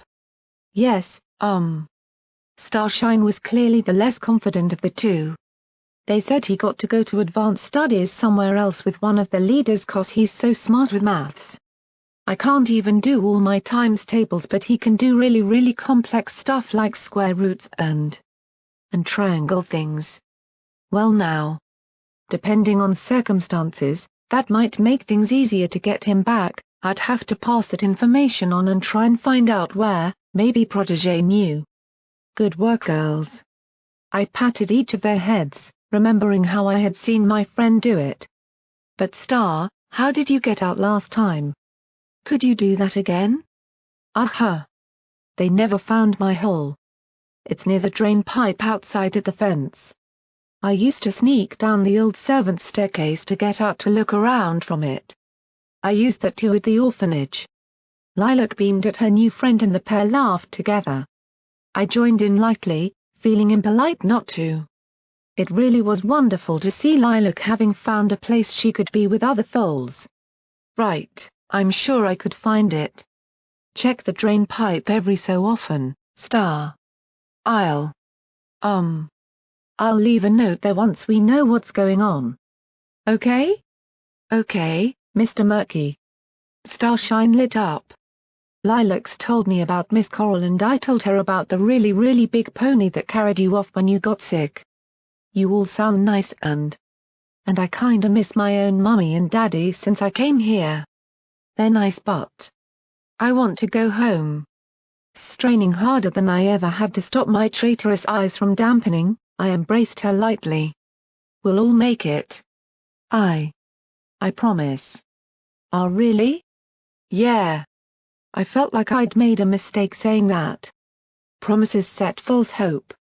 But she was just a fool. What else could I say? If there was one thing I knew I cared about helping, it was children. It always had been a thing to me, now that I could see my own life for what it was, helping them escape even these bright and shining chains that sought to turn them into Red Eye's personal little population seemed important. I felt sure Coral wouldn't mind. Murk. Protégé's voice picked up from behind me. Blinking fast, I smiled a goodbye to the girls and stood up. Why yes? Old Grizzly's here, we have to go. Well, Murk. I'm glad to see you have survived your ordeal. Old Grizzly broke that stern face of his for at least a small smile when we entered the small room. It was rather out of the way, quiet and hidden. Thank you. Sir. Better to be cautious. Now do me a favor, kid. Keep those ears out for any pony for us, will you? This is to remain quiet. Why yes, sir. The thick-set earth pony sat upon the bed, casting a dubious glance as to whether the wooden chairs would support his weight. Raising one hairy hoof he shook off a thick brown leather cloak that almost seemed to match the color of his coat and mane precisely, were it not for the gray hairs forming. Protégé sat upon a chair. After a moment of wondering, I eased onto one as well until I was sure they weren't going to order me to the floor. Sir, you said you had something for me? Protégé leaned on the table, his eyepiece sat beside him. Yes, Protégé. I apologize I could not come to see you directly but there are eyes and ears everywhere now. I know. Murk and I chased one of them off just this morning. Rajni has her hands full just keeping the warehouse from going off schedule. It was a shade, Grizzly. One of Barb's students that slipped away from the Mal riot. They've thrown in their lot with Semepany to work against me. Old Grizzly grunted and lay back with his head on the wall. That bastard keeps it up even from the grave. Most raiders don't have that sort of loyalty. Strange that one known for backstabbing carried such an inner core. It's I spoke up, then realized I'd done so possibly out of turn until I saw Protégé smile and gesture for me to continue. It's how Brimstone's clan worked. He told me they were loyal to each other and that's what helped them do better than most raider gangs. That's why they hate him. Because he turned traitor and left. They were the ones that threw me in the pit with Wildcard because I killed Barb. Makes sense, then. Grizzly nodded. You working with Protégé here, with Brimstone helping both of you out at times and already not liking you to begin with my boy. Must have one hell of a hate boner on for you all. I saw Protégé squint at the use of language. Clearly he hadn't inherited one of his teacher's traits over red eyes. I think it's safe to assume they are working with Shackles and Grindstone. They are, sir. Murk here reported that he saw Wildcard in league with them at a hidden meeting. I've heard Wildcard's been around the Mal sometimes too. It seems they have made an alliance, yes. Grizzly cut in before sighing. That's what I'm here to tell you. The nominations for who becomes Stern's successor in the chain of command, it's not looking good. There's a lot of backroom intrigue, as there always is, but I've been tasked with keeping track of preliminary nominations. A lot of this was feeling beyond my station, but I couldn't help but notice a sudden change in atmosphere. Grizzly spoke with wary eyes while Protégé narrowed his darkly. Sir. You are not meant to tell any pony that, for fear of bias or blackmail and... I know, boy, I know. That's why I needed you here. I've seen where a lot of the votes are going and it's not looking good. I'm risking all to break the rules and give you this information because in this great game as they're calling it now. I don't want to see Shackles win out. Right now, He is. Oh. Grizzly continued, his voice low. Naturally, every Slaver votes for himself. Shackles has done so, but Grindstone and many of the others have done so as well. Slit put in one for him, so we can only assume he paid her a visit too. He has sway, protégé. They're crafting a majority here. He's a nomination for sure, and there's no pony else with enough votes to act as a competitor. Blinking, I tried to keep up with all this. So if he's got a majority, doesn't that mean he wins? My voice felt weak beside Grizzly's deep bass and Protégé's strong tone, but it was both of them looking at me that made me realize just how stupid it was to speak. Both of them knew how this worked. I didn't really factor in all the same. Protégé nodded to Grizzly and turned back to me. This isn't a vote to see who wins, Murk. This is simply a case of finding out which leaders are considered highly enough to be put in for a future vote on who becomes the actual successor. In essence, this nomination process is about finding out who the future nominees would be. But if there's only one significant majority vote at the hosting today, they win by default. Precisely. Grizzly stomped his two front hooves together. If they found out I'm telling you this, my head would be on a pike within the hour. Desperate times, Protégé. You know I've always opposed his style of rule, it's why I'm going to transfer my vote to you. To me? Protégé seemed genuinely shocked. But sir, you are the senior, I should be the one putting my nomination to you. You have far more respect among the leaders and... Protégé, no. He cut him off. I have much respect, but I have hid away in the fun barn for years now, other than a small group nearby in the bumper plow pit. I'm not exactly going to be around for long anyway. There's a reason they call me old. It's sodding true. But there's a bigger reason. He took a breath, leaning closer. Protégé, Red Eye has cast his vote for you.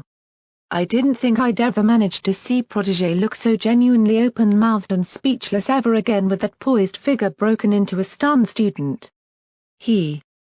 Yes, he did. That changes things. As we know, Stern will follow Red Eye's lead no matter what he does, which has led to her putting in for you as well. With my own and your vote, that already puts you in the running to have a chance at being a worthy challenger to Shackles' influence. You have the rest of today, Protégé. Find those that you can count on to cast a vote to you. I recommend you start with List Seeker. His nomination has yet to come through, but I heard he had been visited by Shackles' aide Wormtail this morning. Protégé was clearly still trying to compose himself internally a little. If the discussion weren't so deadly serious, I might have found it a little funny. Like if I'd been told Littler Pip had given me a shout-out on the radio or something. Yes. He eventually spoke quietly, coughed and sat up straight. Yes, I'll do that. It's all backroom politics and intrigue now, Protégé. Be careful out there, they clearly know you stand a chance, and I'm not going to make the assumption that they haven't sneaked in and read who's winning too. They know you stand a chance, I'll bet. So you. SSH. I held up a hoof and Grizzly stopped talking immediately. I'd heard something. Hooves trotting lightly, as though they were sneaking. We sat in silence as I sneaked over to the door and held my ear against it. Behind me, I could see Protégé unclasping his revolver's holster lock. The hooves stopped. I could feel sweat running down my forehead. If this was a shade or wildcard. Ready or not, here I come. A child's voice squeaked out, laughed and came stomping down the hallway. The set of hooves just outside took off, quickly followed by another. Breathing out, I slid down against the door and shook my head. False alarm. All these waving lines of allegiance were beginning to set me on edge. The Slavers were all meant to be together. Now I was finding ever more that this wasn't as much the case as I'd believed. Of course. This wasn't helped in that I was working behind Protégé's back myself to my own ends. There were more sides than just us and them going on here. Grizzly sighed and stood. I should get going, they will miss me before long. Protégé, Think about what you will say tonight at the hearing for future nomination. If we get you in there to stop Shackles whitewashing this and gaining more power, then you'll need to start making an impact. You're the poetic sort. Think on that. Even one more solid nomination might sway it enough to put you in with a chance. Yes, sir. I thank you, sir. This all feels like it's coming apart, plotting behind doors and having to break rules to protect those same rules. Grizzly just snorted and headed to the door. Welcome to politics. Closing the door behind him, I was left in this small hotel room with Protégé. Slowly, I saw him lean forward, head in his hooves. This must have felt huge to him. I knew I was considered a potential runner, but to go up against a majority group. Closing his eyes, I saw him sigh. Some days I wished we could all just work together, Murk. Maybe what you told me earlier is what I should have tried for more. Right now, with even leader working against leader, I'm not sure what to think. Biting my lip, I trotted back across. But maybe if you win this, you could make things better in the future when Stern goes away? Isn't that worth bending the rules a little to get? To have something better for everybody? Slowly, I saw him open his eyes, rub them and glance across. Yes, that would be better. I'm just tired, Murk. Tired of these hidden meetings, always having to watch my back and never take any moves in the chain of command for granted. Shackles' play at the Mall was a major point of a power swing in Philadelphia now that he has presence back. The sooner this is over, the better. The sooner I can speak to Master Red Eye, we'll solve it. Till then we have to keep Shackles from rising ever higher, Murk. You up to it? He stood up, lifting his eyepiece. That is. If you'll help me. I'm not stupid, I know you have your own agendas here. It somewhat surprised me how fast I thought about it and nodded. I want out. But I have a better chance of that with you than with any pony else. My way or Glimmer's way? We both went silent. I knew what this was. A test of trust. To see whether he could count on me at least for the short term. Both. He clearly thought about what I meant by that, before nodding. Then come on. We've got to meet List Seeker and find out what he knows about Shackles if he's had a meeting from Wormtail. Time to go back on the offensive in this game, Murk. He swept past me, cantering out of the room at a speed that I had to almost gallop to catch up. Protégé had Red Eye's blessing and vote form behind him. I knew he wasn't going to let this go easily, and Celestia, please understand me. I wanted it for him too. This felt familiar. List Seeker's munitions forge made my feathers rustle with the sheer heat. I could feel them wanting to spread and bask in the hot fumes that would lift feathers and stretch out all the sore muscles.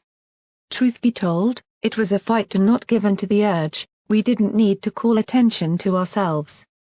We had found List Seeker fairly easily. Looking over a gantry, he had been shouting to groups of slaves to get an urgent order done on time. Nice as Slav or not, he still had quotas to meet to keep the higher-ups pleased and allow him to continue aiding slaves where he could in here. Upon spying from his roost, Seeker had pulled the wrap from his face and waved before pointing to his office on the catwalks above. I have a feeling I know why you're here, come on in. Meeting us at the top of the stairs, I saw him glance with relief to me. It seemed I had more people who cared about me being away from Shackles than I knew. Trotting ahead, he threw open the bare wooden door of his office and knocked it closed again the moment we were through. Seeker, I'm here to. I know what you're here for, Protégé. You never visit without purpose, and given the event later on today, I can only imagine what you are after. He lay back in his chair, wiping his dirty and sweating brow with a foul-looking towel. I'm afraid I cannot help you. Protégé took the immediate refusal in his stride, trotting over to lay a hoof on Seeker's desk. This could be crucial, Seeker. I know you hate Shackles as much as I do, that you try to protect your workers here as best you can, just as I do. We're alike, Seeker. If you help me, then perhaps we can make something better of this. Would that I could. We aren't all willing to buck against those in power or have the ear of the big guy himself. Protégé, Please listen to what I said in your mind again. I didn't say I didn't want to help you. I said I cannot help you. There was a change in his voice, a vulnerability as he leaned over his desk to meet Protégé's eyes. These slaves below here in my factory, they are long-term workers. I keep them because I ensure I make every one of them a crucial link. I understand my place and they understand it too. Slavers can't often request from me because I can simply tell the quartermasters how losing such a skilled worker would hurt production of munitions. Put simply, I have a good thing going here. I make no enemies in a position just important enough to get by and the slaves stay safe for as long as I can help them. Sitting by the edge of the desk, I could see ranks of photos behind him. Each a slave below taken on an old camera sitting in the corner. Each had a little note below them. Likely the skill they knew. You fear that by taking a side, you would upset the balance? Protégé spoke quietly. Or is it perhaps a visit you got this morning? Both, you might say. Unfortunately my hoof has been forced here, Protégé. Wormtail has visited and he had information that I keep in a safe. I've already been told where to cast my vote to keep my workers safe in here. The shades. I muttered it just loudly enough that they both turned to me for a second. You're being blackmailed. Protégé spoke quietly and Seeker nodded sadly. Shackles has ambitions and I think he knew you might come to me, on account of us thinking alike. My nomination must go to him or things will not turn out well for any pony in here if that information gets out. This information, what was it? Nothing important.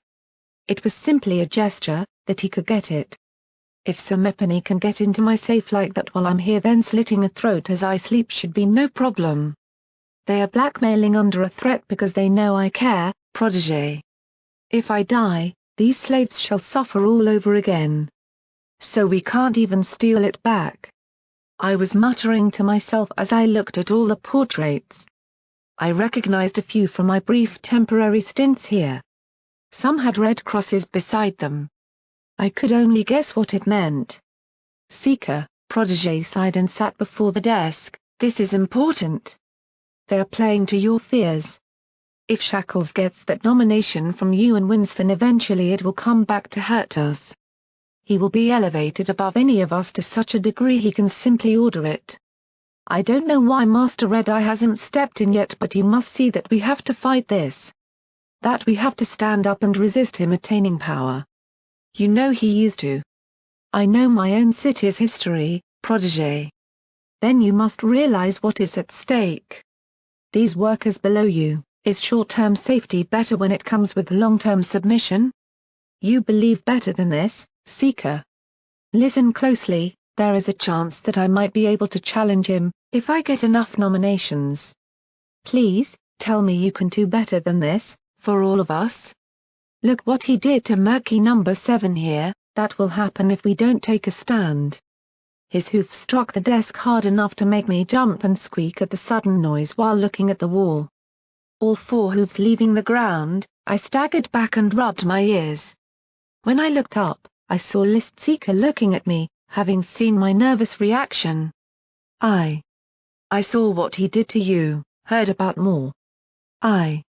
He was tempted. He wanted to do it. I could see it in his eyes. I swore I would protect those under my responsibility, Protégé. I am sorry. One pony's words and wishes cannot change Philadelphia for the better. I don't take pleasure in doing this. I could see how disappointed Protégé was. Please, will you at least remember what I have said? When you come to mark your nomination, just ask yourself if you're doing it out of love to protect or out of the depths of terror. He's controlling you as much as any slave. If Murky could break free of that and challenge him. He left the question unanswered. Come on, Murk. We should make tracks to find so many else.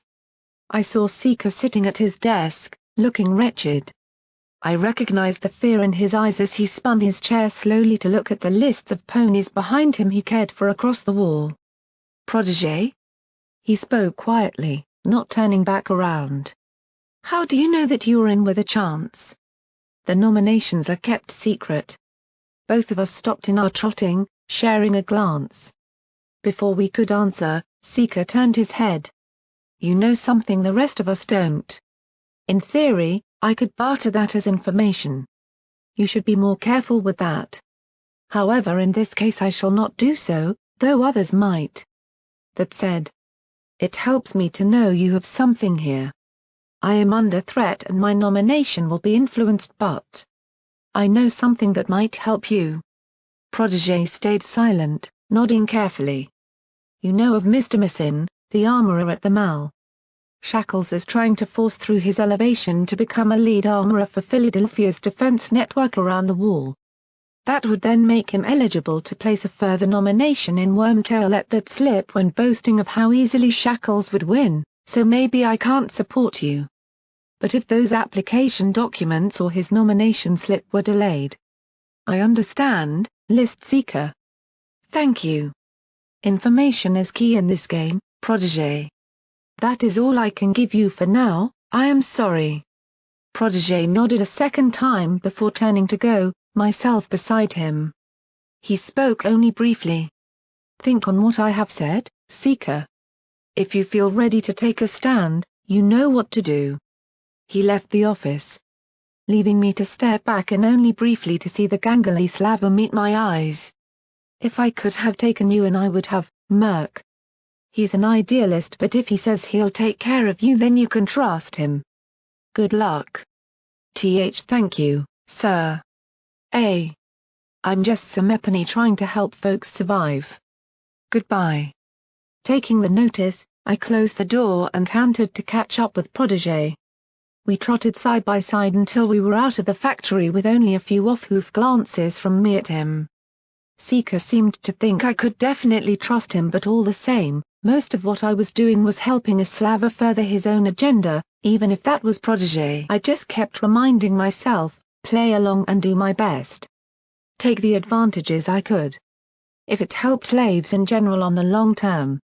Well, I guess that it was good, right? I'd never thought I could make a difference before. Murk? I blinked a few times, feeling a colder wind blow over us coming out of the factory. Yes, Master? Mr. Massin's documents, do you think you could do something for me? A chance to steal and mess over Shackles, however, was an even better difference to feel like I could make. I think I could make something happen, Master. Good, Murk. Good. We met with a brief smile to one another, plan set in motion. After trotting a bit further, I bit my lip and thought to ask. You slammed your hoof to scare me on purpose and try to convince him, didn't you? I haven't a clue what you're talking about, Murk. You're grinning. No, I'm not. Huddled and quiet, I lay still near the vent's exit and waited for my chance. Getting in had been easy, I knew the route well these days. Aside from the blood-chilling sound of the ghoul stuck in the vertical vent I had to pass over sensing I was above him, there hadn't been any difficulty in getting to here. In getting over his office. Despite the fear factor, I knew it would be easier than coming in through the plaza duct. I'd have had to move through open and crowded ground there. If I came out into Shackles' office, I could sneak out the door and through the corridors to Massin's armory and his desk inside. That is, if I could bring my courage to do it.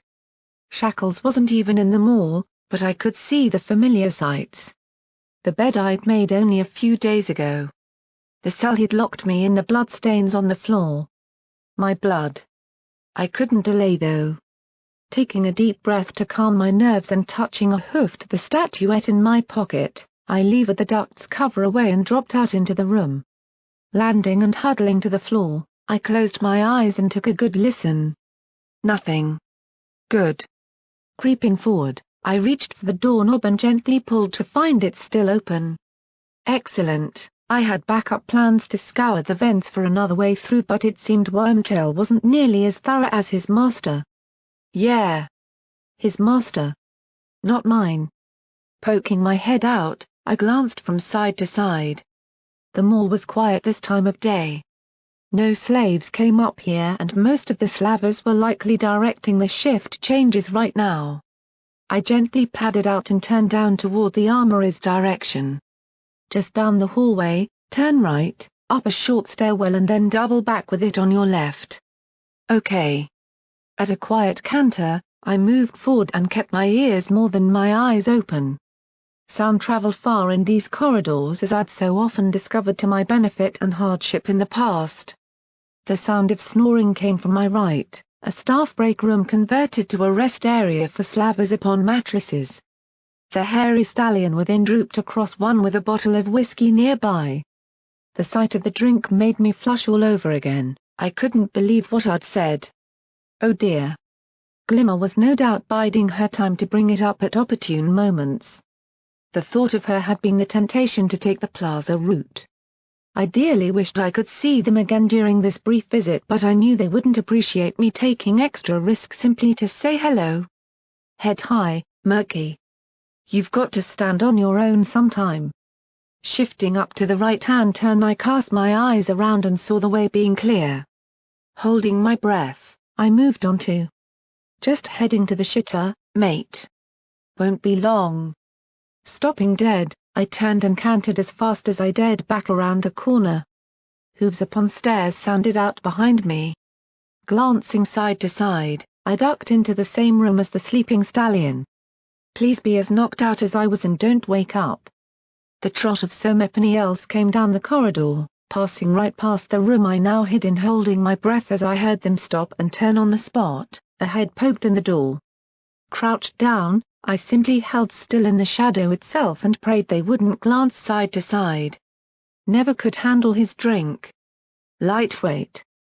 The head disappeared, but not until it had disappeared down the corridor did I dare move again. All the sneaking had been teaching me. They had said they wouldn't be long, implying they would come back.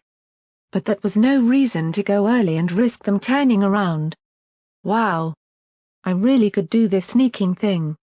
Smiling at the thought, I retraced my steps and headed to the stairwell again. That slaver had spoken to Somepany, so there was no doubt a slaver up here.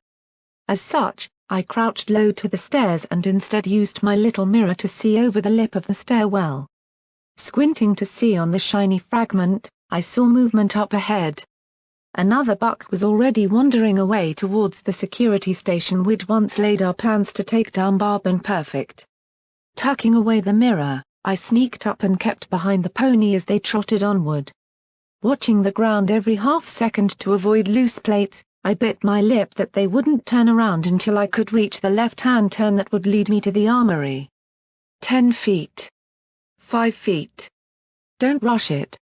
Don't rush it. The buck up ahead stopped. My heart skipped, but I had to keep going and risk it. If he turned. 1 more foot. There. Creeping as best I could, I slid around the corner he had passed. Ahead of me lay the armory door. Huge and thick, it nonetheless lay open. I could hear Somepany trotting around inside humming to themselves. I couldn't risk hanging around outside, so I made my way to the door and used my mirror to glance in. Blunderbuck was half skipping between cages and a workbench, humming musically and at times almost dancing even while he worked. Blunderbuck was a good pony, but I couldn't risk any pony seeing me. No evidence was what Protégé had said. Seeing him looking away at his workbench and straining with a wrench, I took the chance to slip into the armory. Thankfully, it being so crushed in with cages and boxes, hiding or moving unseen in here was simple. Sticking close to the walls, I squeezed myself in behind the weapon cages and stayed completely out of sight as I moved toward the black where Protégé had informed me Missing kept his desk. I think you'll look lovely with a 4-hold flash suppressor, won't you? Oh yes, you will. Then we'll take a look and see what sights you need to just complete you, honey. Oh. Maybe I can even give you a little paint job, you like a little orange? Blunderbuck spoke as though he was dressing up a foal, clearly taking a delight in his work. It became clear why he put up with Mason if he got to play with the things he loved. Sticking to my route, I slid underneath a table bearing various guns in a state of disrepair and moved behind the primary cage in the center of the room to reach the massive shelves that formed up the back of the armory. I could see Mason's desk at the far end under a flickering lamp, nicely out of sight from Blunderbuck at his workstation. Hoof by hoof, I made my way toward it as the light flickered on again.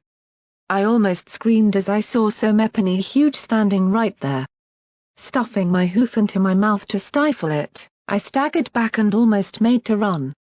The colossal figure loomed up ahead of me, held aloft by wires and rope tied around them. It was metal. It was a suit of steel ranger armor. Dull eyes stared forever outward from the massive figure while its power joints looked primed and ready to flex? Was that the word? Even the sight made the back of my neck feel all cold and tingly at the memory of those fire-wreathed figures in the stable chasing us with unimaginable firepower. With a chance to finally see one for what it was, I saw every line of metal, every carefully hoof-crafted flourish of design and every thick rivet that stood out upon the plates. More than ever, I reflected on how huge they were, this one seeming even bigger than I remembered. The thought that normal ponies were inside them. Wow! It seemed older than the others though, bearing less machine-produced parts and more adornment along the hooves and crest while yet seeming less advanced. Heavier and less refined, it clearly was an earlier model. Maybe even a proto whatever it was. Upon its flank, I saw a single giant green apple. Wow! I'd have to draw it later. But for now, I had work to do. Trotting around it to the desk, I set myself behind it and opened my saddlebag. Protégé had provided me with a copy of both application documents and a nomination form to help me compare and identify anything of use to steal. Mason's desk was filled with notes and schematics of various weapons along with trinkets like a hellhound's tooth and a glued-together collection of various rifle rounds. Annoyingly, his documents seemed written with worse handwriting than my meager attempts. Either that or it was just his own language or code words or something. I still couldn't read anyway. Not that I'd need to. Shifting through the papers with the copy documents in hoof, I got absolutely nowhere. Nothing seemed even vaguely similar. Let's just put you in a place you'll love.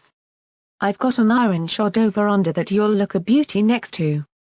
Look at his bayonet, isn't it shiny? Yes it is. The cage this desk was behind opened and I heard Blunderbuck shifting around inside it.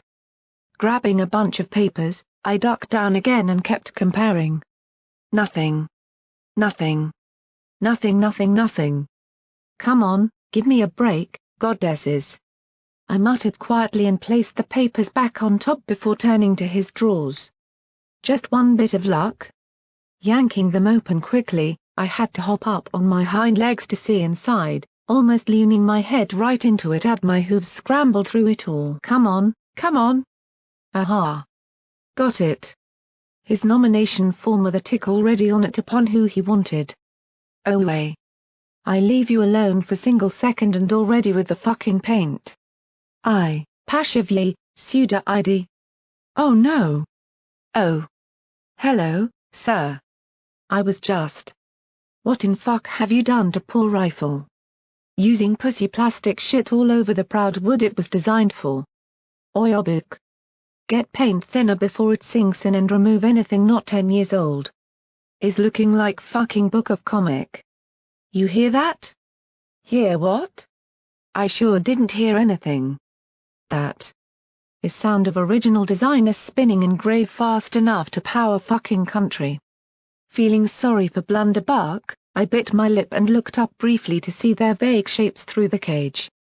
I liked his designs.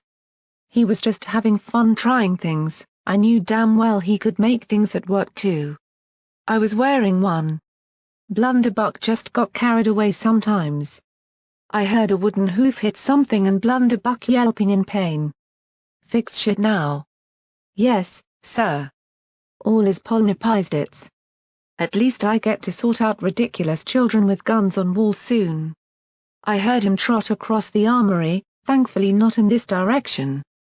Around the edge of the cage, I saw Blunderbuck sigh and reach for a tin of paint thinner and a bucket. The poor buck looked more disappointed in his imagination being stopped than anything else. I still believe in you, Blunderbuck. Nevertheless, I had a job to do. My concern for him had to come second. If I were caught I was very much beyond help.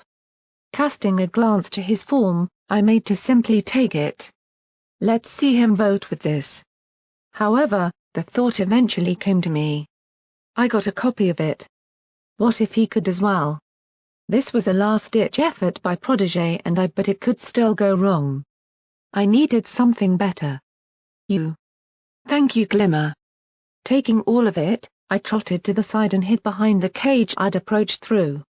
Pulling my charcoal out, I leaned down and placed Massin's form beside my copy. I could see his signature at the bottom, a spiky and harsh kind of writing. With careful ease, I leaned down to the copy and began to copy the shapes. Letters were hard, but I knew curves and shape much better. Gradually, I sketched through it all. Assistant. Where is form? No idea, sir.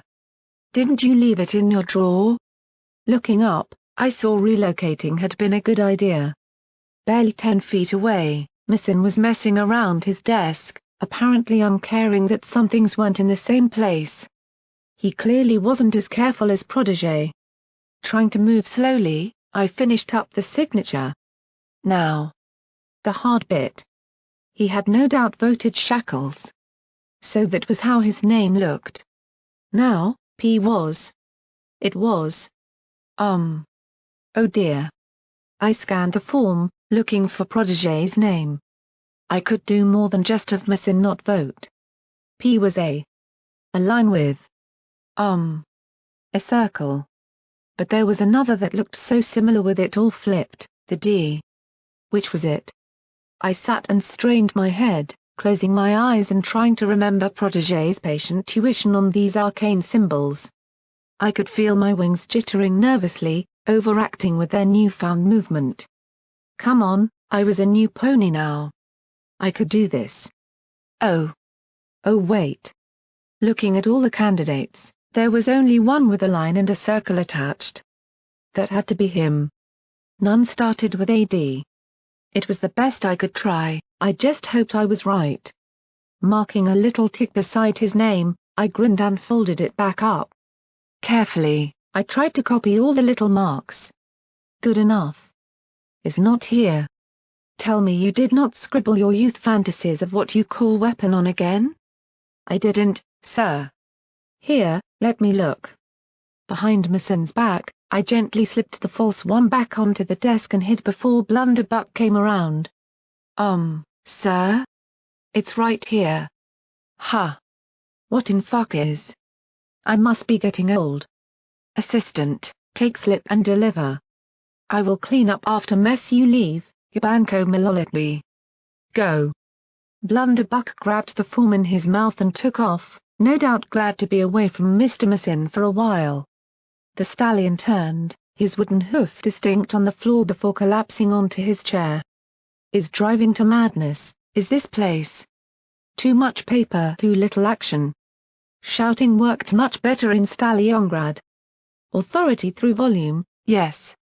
Ridiculous mountain trek shit on supply, giving slave winter rifle. Overhearing his mutterings, I was already creeping away and almost following Blunderbuck as he went.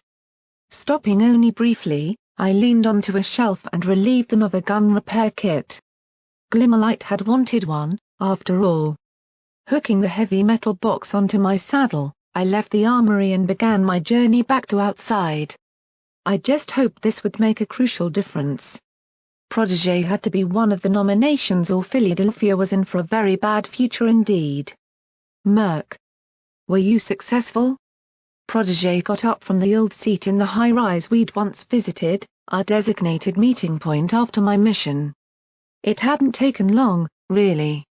After stashing the repair kit and some of my new equipments outside near our old cell's door, I hadn't waited to get back to him.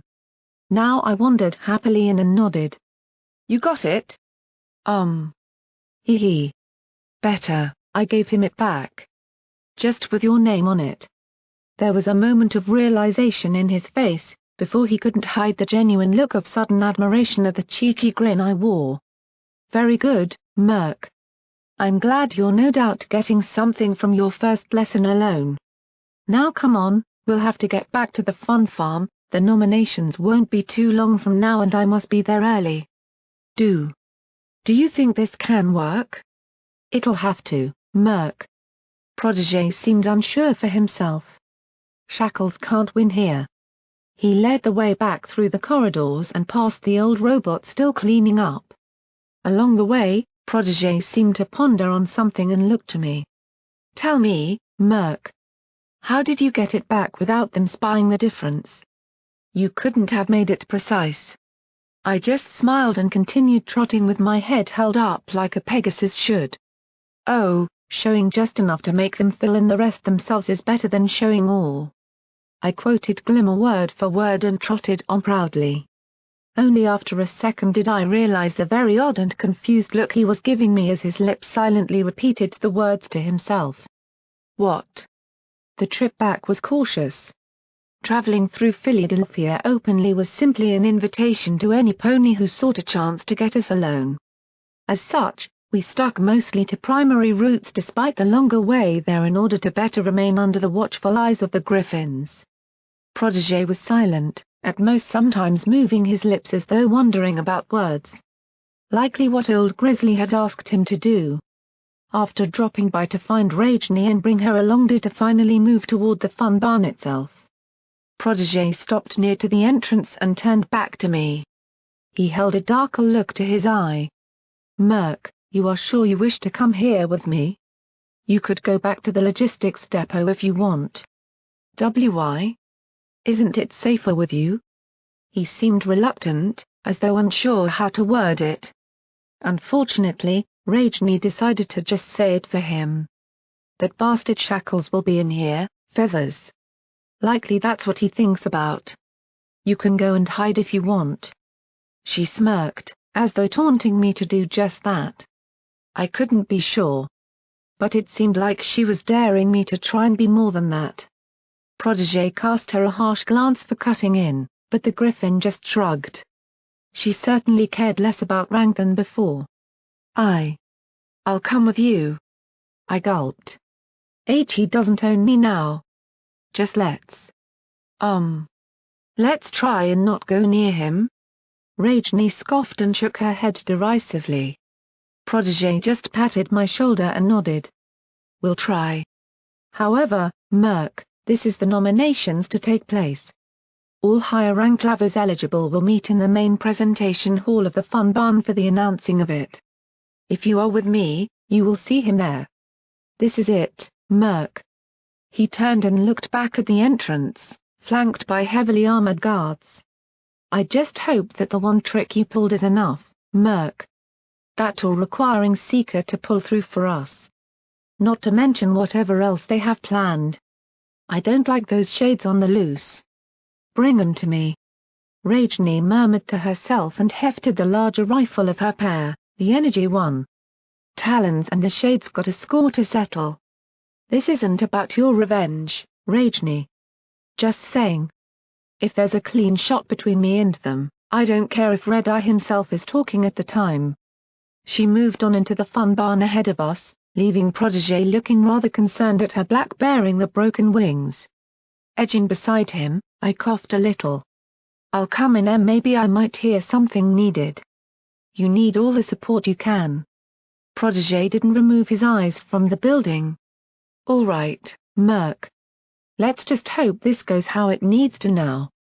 There's 1 hour till the announcements but I must prepare first. We have to assume this will work. The moment this is done, I shall attempt to see if I can get an audience with Master Red Eye. He will be interested in what you have to say, Murk. Following him up to the door, the guards seemed surprised to see it was me. Of course, they'd chased me when I was here with Unity. The interior was much the same, polished wooden or concrete floors alongside cracked pink paint upon the walls until we opened out into the central hub where slaves sat bent over terminals. Around me, I had to weave and follow protégés as slavers I recognized from previous jobs spoke or sat glaring filled the spaces. This event clearly was of particular importance. A few I remembered seeing in Red Eye's balcony at the pit. One I remembered from Shackles and Grindstone's meeting. There was talk. Oh. There was talk. Morezo, the moment protégé had entered the room, I heard conversations change. Trotting behind him, my ears picked out hushed whispers remarking on his stance alongside Red Eye or muttered curses against the slave-made slaver. If protégé heard then he made no notice, simply stepping around the groups and continuing his way to the back stairs. Philadelphia was as divided about him as they were about how they treated slaves. Of course, there were the glances toward me. Hey! Since when did his wings work? Wasn't he the one in the pit? Looks like teacher's pet got himself a toy. Huge slavers or nasty-looking overseers eyed me up, causing me to weave through the crowds to keep up with protégé. I tried to keep my wings on my side, tried to not let them see the fear in my eyes that any next face could be his. Word would spread, he'd know before long. Oh, this maybe wasn't a good idea. Finally, at last, we reached the stairs and descended out of the crush. Rajni was waiting on the far end for us. I'll keep an eye down here, sir. Get a feel for the ground. Good thinking, Rajni. I won't be long before I come back down. He turned to me as we continued on, Rajni taking up post by the stairs. My apologies, Murk. It's just best to keep quiet and move on. Don't worry, it'll be quieter up here. Thank you. We emerged to the same line of offices I'd once seen before, again with unity. To my surprise, protégé moved into the same one we had once visited, belonging to Old Grizzly. With the window overlooking the side of the fun barn and the roller coaster, the red light of Philadelphia lit up the desk and the massed Pinkie Pie birthday cards that Grizzly had apparently never bothered to get rid of. Only, it wasn't unoccupied. Grizzly was there. As was a foal. A little colt sat at the desk wearing the black and red attire of Red Eye's students, but he bore an almost comically oversized floppy hat that barely even fitted his head. I stopped in the doorway and stared. I'd seen him before. In a memory. The colt looked up, as did Grizzly. Mr. Protégé. The colt's voice was high-pitched and excitable, leaping off the raised chair to charge around the desk and barrel into the unicorn. Smiling, Protégé patted his head and gently stepped back from the tiny figure's embrace around his neck. How are you doing, Chirpy? Chirpy Sum. It was him. Coral Eve's son. You'll never believe it, Protégé. Chirpy was, if anything, a colt who lived up to his name. Mr. Grizzly let me work on the procurement documents because so Mepany messed up all the numbers. I got to work with tons of decimal points and he even let me do it on the terminal and send it off. I did it for real. The little F-pony was bouncing on all four hooves with a huge grin on his face. His two-tone blue mane and tail bounced about from his hopping, headed up by a massive white grin below huge rounded and bright eyes of turquoise. Unlike Coral's light gray, he seemed to have a soft and sandy brown as a coat instead. Very good, Chirpy. I knew allowing you to get more practical experience would be what you needed. I'm very glad to hear you're enjoying it. Enjoying it? He's faster than I ever was. Old Grizzly chuckled while he trotted over and patted a big hoof onto the very proud-looking colt's head. Quick little learner, that's for sure. Uh-huh. Mr. Grizzly said I could come work in your place 'cause it's got lots and lots of stuff needing done to and was still a bit of the fun barn. That's still within Daddy Red Eye's area. My heart almost stopped. Daddy? Chirpy seemed to offer lavish names onto Mr. for a lot of ponies but that for Red Eye. Already, I dreaded Coral having to find that out. Oh goddesses protect her suffering heart. So Mr. Grizzly said I could come. Can I? He said I could. Did he now? I saw the look they gave each other. So Mepany had just been elected childminder without being asked. If I weren't so concentrated in the idea that Chirpy was right here, I might have laughed. What was I supposed to do? Did I tell him I knew his mother? Would it upset him? Did I try to get a message to him? I just didn't know what to say here. The effect of Red Eye's influence as a teacher upon Chirpy was evident. Being present through the foal's development had set him into an important figure in the same way I saw Glimmer as a sister. I really want to work with you, Mr. Protégé. 'Cause you're real smart and stuff. I'm sure we can arrange it, Chirpy. Sir, would you mind passing on the request form for out-of-hotel training for Chirpy? Mind? Ha, it's already done. I see. There was that look again, although Protégé seemed to take it on the chest and smiled to the colt. I'll be glad to have you around. But come, where are my manners? Here's my current assistant for you to meet, Chirpy. This is Murk. I lifted a hoof and waved lightly. Hi? The hoof was suddenly shaken hard before Chirpy shook and skipped around me a few times before landing in front of me and pushing his face up to mine, those impossibly large pupils in his eyes bright with glee. Ooh! Hiya, Mr. Murk. You're Mr. Protégé's assistant? Wow, you're lucky. I've heard about you from Starshine and Lilac. They're two really good friends. They said you knew my Mo. I believe we should perhaps get down to business, Protégé. Grizzly cut in, almost strategically. Chirpy? Go next door to see Overseer Comet, he'll take you back to the hotel for dinner and get your papers organized to maybe visit the logistics hub later today, all right? Okay, Mr. Grizzly. Chirpy turned rather obeisantly and saluted up with a hoof with a big grin. He jumped up on the spot and spun to face the other way to trot out. I hope we get to talk soon, Mr. Murk. Lilac said. Chirpy. Old Grizzly's voice dropped just a tiny level. The colt cut off and gulped. Nodding, he left the room. Old Grizzly and Protégé both seemed to glare at me. While I appreciate you bringing a new foal to us, Murk, reminding them of their parents they can't see again is not a wise idea. Grizzly didn't seem to enjoy the fact of saying it, as though reading off a mental script. Don't mention Coral Eve to him. Yes, sir. I could grin inside my head. I was lying through my teeth to say that. Protégé stared closely, maybe he knew that I was lying. He'd always been good at that, but he stayed silent. Now, Protégé. We should prepare for what will emerge should you win out. We have 40 minutes. Go over what you will say to me. I trust you to turn it into a speech to rival Shackle's call for union and results, but I want to ensure you say what they need to hear by my estimate. Sir, there are things Master Red Eye must know. You know this, but Murk has some information of his own we didn't have time to say before about their plans to take to the mountains outside Philadelphia land. One thing at a time, Protégé. One thing at a time.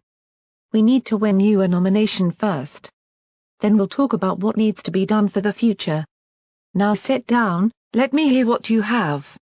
If you could move to the corridor and keep a watch, I'd be very pleased, Murk. Yes, sir.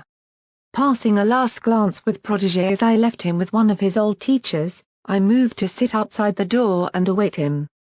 Even as I slumped back, a door beside me opened and an overseer trotted out with Chirpy in tow.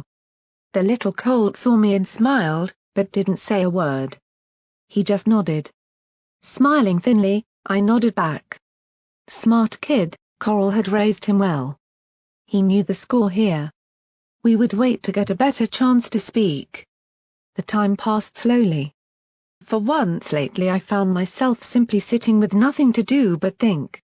Occasionally I heard Protégé speaking through the doorway, muffled lines and test segments of speech quickly tempered by Grizzly's deeper tone. But on the whole, I was left to myself simply to act as a watchdog. Despite understanding the purpose, I couldn't help but feel detached from the entire thing.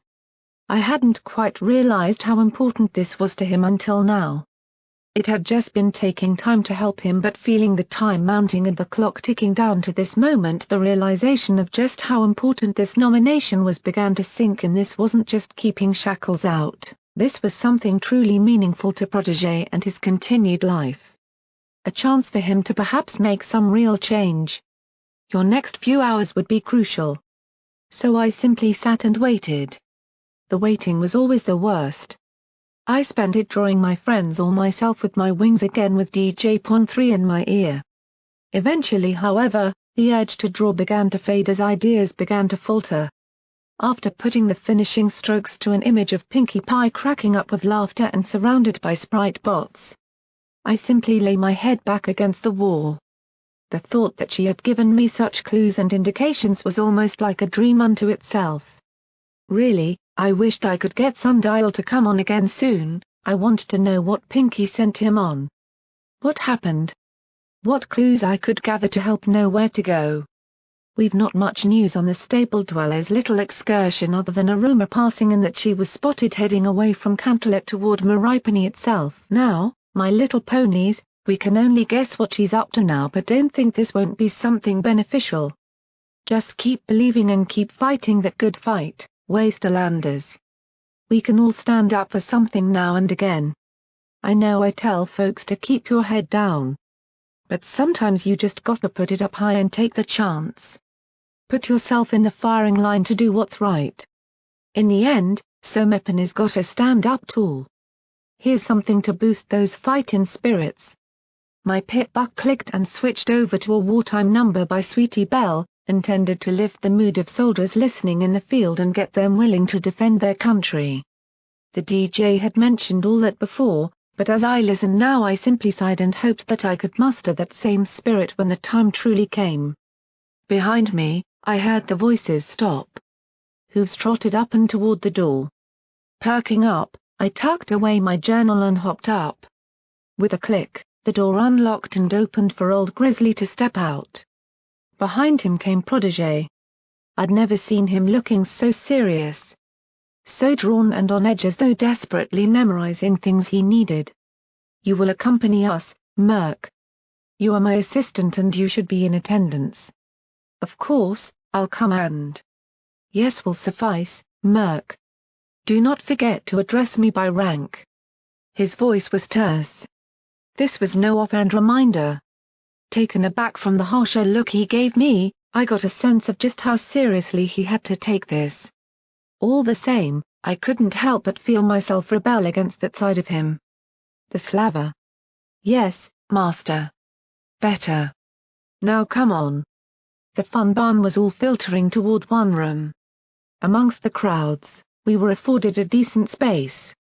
Protégé and Grizzly led, followed by Rajni and myself. Despite myself, I stuck close to her amongst the harsh gazes of those who had once worked me to the bone. Once too close, as I felt her talon clip the side of my head to back off. That one room they moved toward now opened before me. A room for Ministry of Morale trials. A courtroom. Everipany seemed to know where to go. Old Grizzly split off and shifted through the seating to where a judge might once have sat, taking his place at the seat of power itself. Of course, he had been put in charge of the nominations. I just hoped no pony had got wind of the information he had leaked to Protégé. Beside him I saw various officials from Red Eye's staff take their seats. Everything else filled into the viewing areas by the sides and front of the room. In the middle, there lay two enclosed sections with one chair each, no doubt for victim and criminal in times gone past. Was that how it worked? I didn't really know. Before the primary seat, between those two areas was one more line of chairs, likely where Somepany, having to face the wrath of the ministry, would sit to hear their sentence. The entire thing was somewhat thrown off by the party balloons painted on the curtains all around the edges. Oh Pinkie! Well. Well. Well. All the sound in the room disappeared from my ears but for that one voice behind me. Everything in my mind, rebellious nature and optimism, collided with fear and loathing. To turn or to flee. He wasn't my master. He wasn't my master. Look what turned up here. I turned. Ahead of me, standing in the aisle with his enormous bulk, was chain-link Shackles. Every muscle in my body was tensing painfully, my eyes trying not to cringe in terror. Huge, harsh and bearing a wide grin, chain-link Shackles trotted toward me. Only after my first glance did I see he was badly limping. One front leg stood up with a wooden aid and various body supports on his torso and neck. A tube ran from his nose to a small wearing machine clasped to his armor. Brimstone had truly messed him up, but even with that the atmosphere he cast over me was impossibly strong. Come to return yourself to me, eh? Come back to your master? Moment of truth, Murky. Do it. Do it for your friends. No. He stopped on the spot, 10 feet away from me. His eyes narrowed. Slavers passed either side of him, but we were left to face one another amidst the crowd. I couldn't see where Protégé was. I was alone with him. I'm with Prot. That isn't a choice you can make, number 7. He resumed stepping forward, myself moving backwards and stumbling. You are mine and after this is over you will return with me, understand? No. I'm not yours, I'm Ugh. I tripped back from moving without looking. Falling on my rump, he loomed over me and began to reach a hoof forward. Never your choice, slave. You're destined to be with me, you can run to the upstart but he can't survive this and he can't protect you. The longer you remain away the longer I shall make your punishment for defiance. You don't even get to die until I tell you. By your mark, by my will you survived by fate to be mine and... No. He could scare me. He could make me sweat and shiver. I could have nightmares about being his and fear the collar that still hung at his side. But I knew why I survived and that was not it. My friends brought me back, Shackles. My mark is to be free. I'm not yours. I never will be anymore. Insolent worm, shut up. His hoof struck me across the face hard. I hadn't expected him to move as quick. Feeling my jaw wrench I fell to the floor. Around me, slavers had stopped to watch.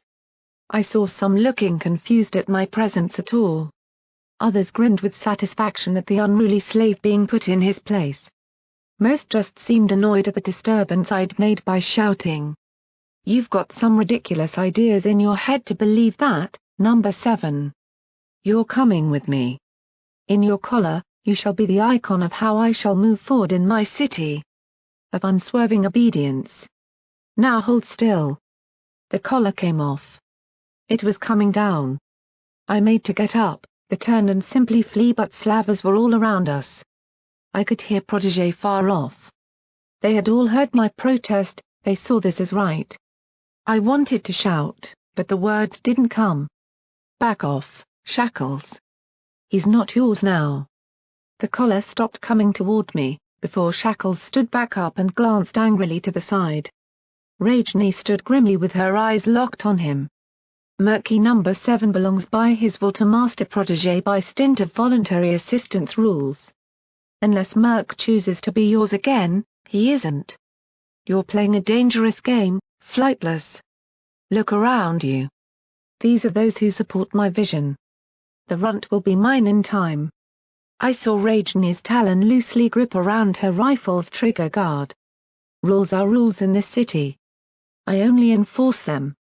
Even if the dodo's an annoying brat, he's Protégé's annoying brat. You can take the issue up with Grizzly if you want. He's senior in this room. Hee. Old Grizzly is nothing but an appointed favorite of Tone. He is no slaver for time to remember. You wonder why he's never been anything but a senior advisor and small-time master? You can keep the runt for now. But he'll come back to me eventually. After all. He narrowed his eyes, reaching forward and almost lovingly stroking my chin. Blood is thicker than water, runt. You'll come crying to me eventually. Especially when you imagine what your friends are going through. They're strong. Perhaps. Slaves only last so long in the metro though. He grinned at the shocked look across my face. Oh goddesses protect them, he'd put them in the metro. in the mines. Please. Please be all right. I felt the temptation to give in now, just to try and bargain for them to be out of there, but I knew I had nothing to bargain with. Shackles cackled and turned to trot down toward the front of the courtroom with his supporters in tow. He knew the worry he had instilled in my heart. The thought of that pony I'd seen with the infected and distended stomach. Then seeing Glimmer's face on hers and... No no no no. Get up, kid. Don't dare move anywhere you're not supposed to. It's unusual you're here at all. Rajni muttered down to me as she nearly dragged me into the black rose. I won't. I just... Thank you. Shut up. I hunched into my chair, trying to fight back the tears of anguish as I imagined my friends down there. I wanted to get rid of the images in my head. To stop seeing the worst. In an attempt to stay sane and even somewhat controlled to myself, I glanced around. Protégé, Shackles, Grindstone and various other slavers I'd seen hold higher authority sat near the front. I could see Slit off to one side near Tomasin. List Seeker was on the opposite side, looking grim and foregone. More filtered in, taking their positions. I could see Shackles glancing back at me, eye to eye. I tried to hold the stare, I really did. But his mouth moved and I heard quiet words only for my ears whisper across the room. I can see you shaking, number 7. See the fear in your eyes. Squinting and pulling my gaze away, I only heard him chuckle and turn back around. This event shall begin now. Grizzly had stood up, clapping a hoof on the wooden table before him. Quiet down. This should not take long and you can all be on your way. The order of the day shall be the final announcement of the nomination votes as counted in the last hour. There were some late entries from newer promotions, but the results now sit before me. In the event of a single majority, we shall hold a hearing from the winner and officially recognize them as Stern's successor in the future. Hold up. Hold up. A voice cried out from near the front. Where is Stern? For that matter, where is Red Eye himself? Here. We cannot proceed with this in the absence of the leader. Red Eye is currently tasked with the preparations for Unity itself with Stern's tactical aid. Grizzly spoke over them. The timing is unfortunate, but he or she will not be joining us. They have cast their votes and Red Eye has given his goodwill to the restoration of democratic representation from those considered of a level to understand the elements involved. He stopped, as though offering a space for Somepony to talk. No pony did. As said, in the event of a single noticeable nomination we shall declare a winner. However, in the event of more than one leader with numerous votes we shall enter into a formal path of election and hear from each nominee with their personal elements for the city as a whole to vote between them rather than having freedom of voting for any pony. What if one pony has a much bigger majority? That was Slit. She sat looking rather bored and eager to try and point out any loopholes. I knew her as the kind to do that. No change. All that matters here is identifying those who have some degree of respect. But if Somepony is bigger on votes then surely they win. Slit carried her protest, before being shouted up by many of Shackles' supporters. They clearly knew their route. Because most of you all vote for yourself. Grizzly shouted over the noise. A secondary election will then force you all to pick a candidate and get a true majority. That is Red Eye's will. That is how this will be done. Sounds like double voting for me. A chance to screw them over. Another Shackles supporter. To my surprise, it was Protégé that stood this time. Master Red Eye has decreed this. It is by his neutral opinion that this be designed to allow a better system than a simple popularity contest. Didn't he sound different? I'd never heard him so harsh in argument, but I figured this was the place for it. Neutral position? Says the teacher's pet and prodigy himself? Wormtail was making his presence known, I hadn't even noticed him slipping in. Master Red Eye knows how to do this, Wormtail. Protégé turned to glare up at him. This is, by simple mathematics, a fairer system. Then why does it allow bias in the room for decisions and supportive speeches, Never think of that, upstart. Wormtail was taking from Shackle's vocabulary again. They bar slavers of greater knowledge yet allow you to bring a mercenary and a slave in here to support you? That got a good cheer. I could hear Grizzly attempting to gather some sort of order over it all. Especially as one of them is a known mutant that could overhear sensitive details and pass it on to you. Who knows? That pit buck of his could send messages to your little gift from Red Eye. This is ridiculous. Protégé shouted up, a hoof stomping on the seating panel. The system works, you are simply trying to confuse it under your own bias. Now who's accusing who? Grindstone stood beside Protégé. Perhaps if you wish to prove this unbiased way of Red Eye in such a good system you should remove those two from this room? Or do you have any objection to that? By rule they shouldn't even be here if other slavers are not here instead. There was a silence. I was sure Rajni, Grizzly and Protégé could see what just happened. That was a planned argument. Slowly, I saw Protégé look up at us and slowly turn to Grizzly. The old pony knew it, they were forced into an argumentative corner. The masters are right, Protégé, he spoke slowly, carefully. Technically Rajni and Murky number 7 should not be present if they are not permitted to bring their own aides and assistants in as support. He was being forced to allow their wishes. Everypony knew it made no difference, they just wanted to force him to concede to something. If he didn't the entire process was likely to fall apart in argument that I was sure Shackles would take advantage of. Slowly, Protégé nodded and sat down again. Grizzly looked up to us. Rajni and Murk, if you would return to your place of work. The hearing is being broadcast on the frequency of Red Eye secondary channel should you wish to listen and still. That was that. We hadn't a choice but to up and leave.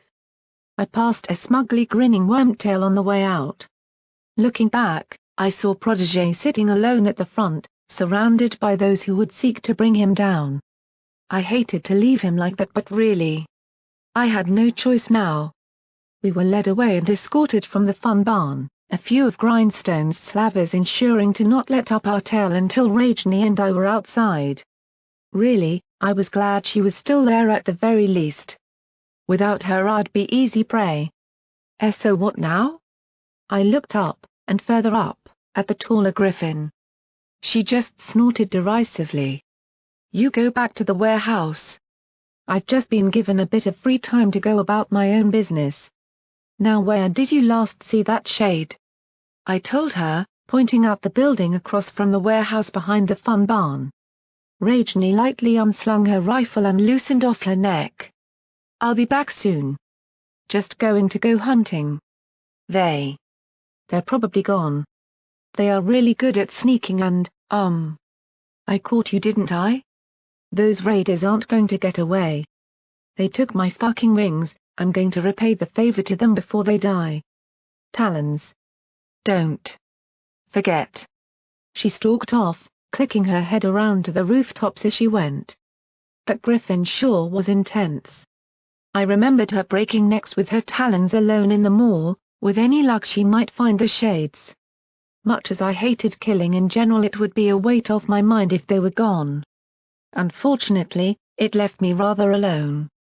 Not wanting to take risks, I galloped off back to the warehouse instead. The guards let me through without incident, allowing me into the main storeroom. Within, I could see some of the slavers surrounding a radio, listening to the hearing themselves. The thought to take the time and lift some more things occurred to me, but seeing Mudbull staring and seeming to grin at me being kicked out of the hearing I really just wanted to go someplace safe. Taking the catwalks, I instead went to Protégé's office and clicked the lock shut behind me, thankfully not requiring a key to do so from inside. After a second of seeing only his chair and his bed, I instead trotted to the stairs and wearily climbed them into the attic. It felt safer. More hidden. Besides, I hoped the height up here might eventually set off a message I was dying to hear. The Shades kit was still lying around. Some discarded tins of food and notepads to take details on. Even a camera rested on one side, presumably to take pictures of Protégé's files without having to conspicuously steal them. Aside from that the attic was mostly empty, just a set of dusty chairs and cabinets under the wooden beams and the bullet hole-ridden water tank. An old roll of wallpaper about 10 feet wide that lay nearby, and that was about that. The attic had long been stripped clean of loot. How boring. Fiddling with my pit buck, I wound the frequency dial around until at last I heard Grizzly's commanding voice shouting over as much of an argument as when I'd left. I heard Grindstone protesting about the precise ranks involved. Protégé argued the case by definition. Most fell into a blank noise. This process is to build a better future. One where might does not simply make right, Grindstone. One we might be able to transfer away from these dark days to past unity and the new generation.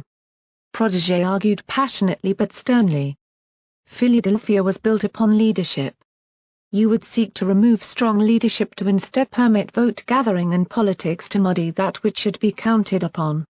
Red Eye has always led us well, why should this not continue? He has already made his choice, this was his idea. This isn't about changing the boon of leadership, but simply finding the best way to ensure a continuation of that leadership. This is not an election of a new leader for us all. He has been wrong before and changed plans based upon our feedback, Protégé. Long before you came here we helped him shape this. Why risk a fracture? I know it's not replacing Red Eye, but this could set a precedent for the future. Briefly, I wondered why Grindstone was seeking so hard to overrule the entire process. Didn't he want Shackles to use it to win? Maybe they were getting wind that it was less of a sure thing now and didn't like the idea that Protégé could seek a victory based upon him and Shackles in competition? This was all far over my head. Either that or he wished it to avoid this process to simply see Shackles' majority as the only clear path. They were trying to shut Protégé out, rather than allow Shackles in. The process is decided. Grizzly cut into the argument. Red Eye gave his order to carry it through. If you wish to object upon it you can see him afterwards, but for now we will do as commanded and count the nominations. Much of it has already been drafted from early submissions. Then reveal them already. I heard Wormtail shout that, followed by most of the arguing Slavers present. Who voted for who? We will not be revealing names, anonymity is assured, that is why I have my position. However, even as I see them before me here, there is one clear majority. Oh no. One clear majority and one smaller spike in votes for a second party. These being for Chainlink Shackles and Protégé. The courtroom burst into opposition and support. Most of the older Slavers calling for the simple clear majority to simply take it and win. That was no doubt the crux of Shackles and Grindstone's plan, to use the theory of most wins. Now I saw it, they knew he would get the most and simply wanted to. Well. Simplify it all. Push it on through with popular support. Protégé had to try and argue for it to be an ongoing process without looking like he was simply defending his own chances now. I didn't envy him that awkward position one bit. The process is clear, we have two noted candidates nominated for future vote and... Bullshit. Slit interrupted Grizzly. Look at the numbers. Master Shackles has more than twice the nominations. That's clear as glass. It all fell into more and more argument. Passive-aggressive threats mixed with debates of logic and individual meanings of words. It all dragged on to an almost pathetic level, a struggle for power where no pony was truly allowed to say what they honestly wanted to. The whole idea of having to work that way made my head hurt. Leader and follower was all I'd really known until lately too. They can. Beep. The signal cut. Replaced instead by the familiar chirpy of my pit buck. Sitting up, I held it before me and eagerly leaned toward the screen. Beep. Try as I might, the excitement of hearing him again went truly deep. Even if it had interrupted the hearing. Alone in the attic, I grasped the pit buck and waited impatiently while staring at our combined QT marks upon the device itself. Beep. Click. So. I really don't know what to say to begin this again. After the last one, I'm sorry if I scared any pony. I know it scared me. Things have happened. Things have changed. I don't think my life is ever going to go back to the way it was. Whether that's good or not I just don't know. I could hear a roaring wind behind him. Perhaps he'd gone somewhere alone and high to talk. I'd certainly do the same. That's why I'd come up here. See, they got me. The Ministry of Morale. I won't go over all the details but I thought that was it. That they'd memory strip me until I wasn't any pony anymore. They put me in a cell and I admit it, I just lay down and kept crying because I was afraid I wouldn't see any pony I knew again. No pony told me what was going on. Not until she came. Pinkie Pie herself. His voice was still shaking. It couldn't have been long after for him. She came and told me not to worry. That I'd been naughty but that she wanted to help fix it all. I just spilled, told her everything. Told her why I'd done it. That I'd been so worried and driven to my wits' end by constant stable drills and test meg-aspel sirens that I would do anything to get Sky a ticket. Pinkie, she just hugged me and told me that she understood what it meant to go a little crazy when you were worried about losing your friends. He stopped briefly. Holding my ear close, I could hear him sniffling a little in the background. The wind kept whipping around, stronger than before. Where even was he? So she offered me a deal to make up for it. To go into the Zebras as a double agent. That she would provide me with some secret plans they'd long given up using to act as a way to smooth myself into them again. I was to find out what was going on then get back to her. If I managed it, she'd get me a ticket for Sky. Better to do good for Equestria if you're that bouncy to help your lovey-dovey mare friend out, she said. She's right. I'd rather take the risk to help than condemn them to try. I accepted. Try as I might, I couldn't help but see something oddly familiar in this. Just as he was to help Pinkie in her task to achieve what he wanted, I was now working with Protégé. Pinkie had been right, he and I were pretty similar. Well, long story short, it's worked. The Zebras found me within hours of me getting out. I thought they might kill me but the plans worked. I don't know what she did to make them believe I'd escaped but whatever it was it worked. They told me that I couldn't do it like before though. If I wanted to keep helping them it'd be as a worker in their plans. I've to go where I'm suspecting those missing wartime ministry workers are going, to do the same job. They told me to wait here, outside the city and... He stopped. I heard him shuffling and looking around as the wind picked up again and blasted white noise into the recording. They're taking me somewhere. I don't know where. I've heard them talk about somewhere underground or a mountain or something. I don't know which one they are taking me to. I don't know what they want me to do there. I'm scared. This is so out of my depth. I hope I get to see Sky again. I clutched the pip buck close. I couldn't comfort the past but I sure as the goddesses watched over us all could try. Just go with them. Do what they want. Find out what's going on and then get back to the ministry in a week's time when Pinkie returns to Philly. Just 1 week. That's all I need to do. 1 week and all will be fine. 1 week. He went silent, then took a sudden breath. I think they're coming. I can hear them nearby. This is it. I don't know why my life suddenly became important but I'm going to try. For Sky. Wish me luck I guess. Here we go. Click. Good luck. I half muttered to myself, clutching my hooves around my own body through just imagining the fear. I'd been through scary things myself but I knew all too well how he felt. Settling back against a wooden beam, I sat with my head in my hooves, trying to make sense of it all. My friends had been thrown into the hellish pit of the metro, mining for Aurora secrets.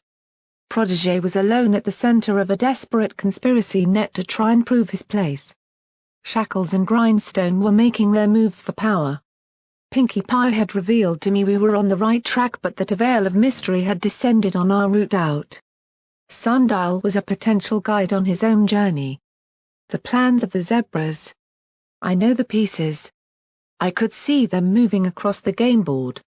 I just didn't know why or for what. As I sat, all the little things started coming together in my mind. All the things I'd heard. That I'd seen.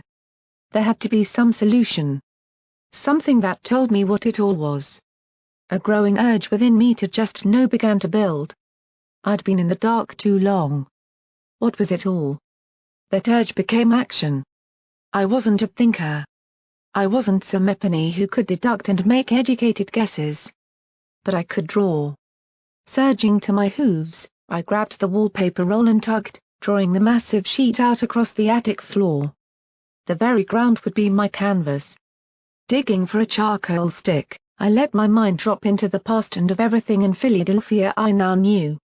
Beneath the dull light of the attic I scampered to and fro, adding lines here, curves there, shapes between them and letting it all emerge. I drew everything, letting it all flow out. I drew 3 zebras, then sundial near them.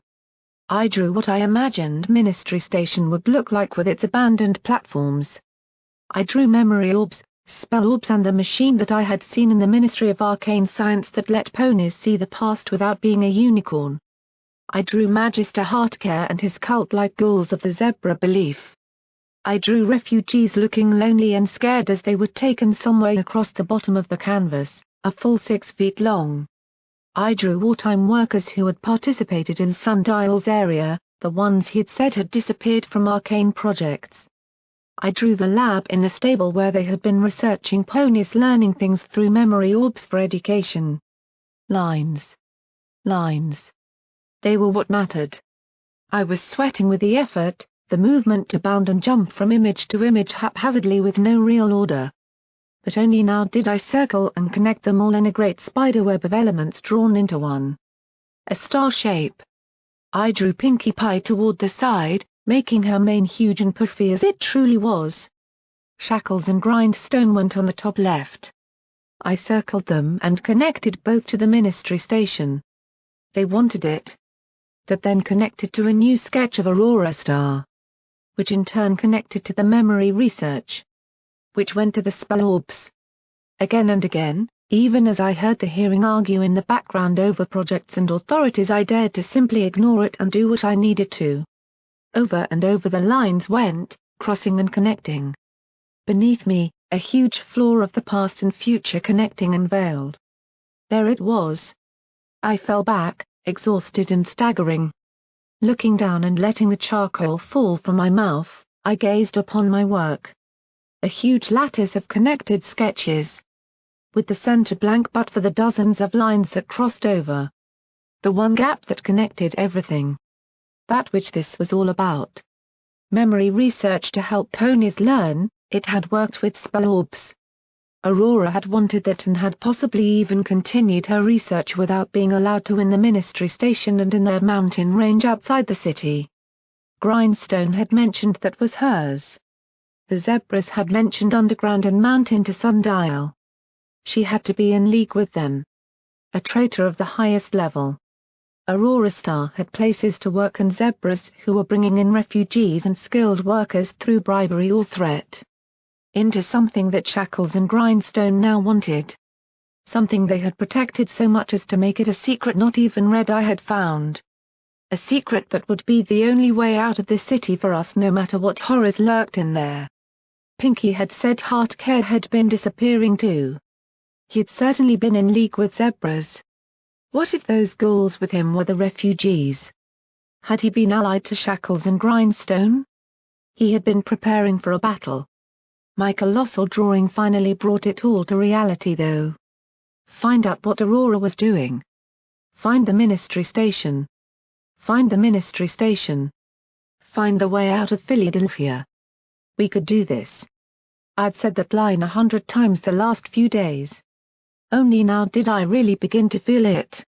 Whatever she'd been doing was long dead. Pinkie had said it wasn't as important as other things, so it likely wasn't a rogue megaspell or a huge hidden army or something.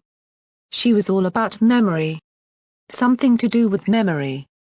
Teaching zebras to fight better? I would follow protégé. He would want to find this out to stop Shackles. We would want to find this out to escape. Goddesses, please help him to understand and not to stand in our way at the last moment. The nominations are final. That is enough, Slit and Wormtail. Grisly voice came through so hard my pit buck crackled with static and shook my mind from its thoughts. As demanded by Red Eye, we shall hear from both the nominations and end this hearing until a future vote is organized with Red Eye's own authorization and acknowledgement. Chainlink Shackles, would you care to start? The hairs on my neck bristled as I heard the clanking and stomping in the background of the signal. Whoever was holding the broadcast equipment clearly had to move quickly. We can see where the opinion of Philadelphia lies. Warped by the bad quality, his voice sounded more rough and unsettled than ever. I could hear him having to wheeze between sentences, a lingering hurt. We can see where those have cast their feelings. Philadelphia is a strong city, the one that truly rose upon the backs of hard work and proper authority. Power shifts. Power changes. But always there is master and slave. I wondered if Red Eye was listening to this. He knew what Shackles had been before. He'd opposed him after all. I had always wondered why Shackles hadn't reacted worse. Out there, we build. We grow. We lead.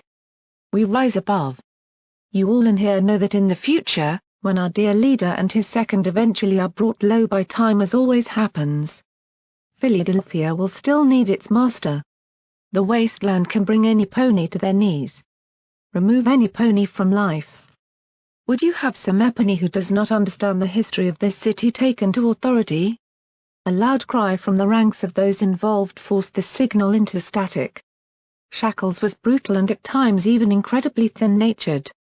But he wasn't stupid. He knew what to say. Philadelphia grew on power and strength to hold those slaves into their work. You know who would offer this. You know who had done this. You know who is master. How could Red Eye know he was here and not stop this? Shackles would undo much of what he tried. Philadelphia can rise further. A superpower of the wastes who is not restricted. Red Eye's vision is clear to us all. To create through sacrifice. Oh. I agree. Like hell you did. I heard the stomping of hooves as he stepped down. Were they voting out of alliance or out of fear? How many other slavers had been threatened like List Seeker on the quiet before? Protégé had to talk to Red Eye soon. This had to stop.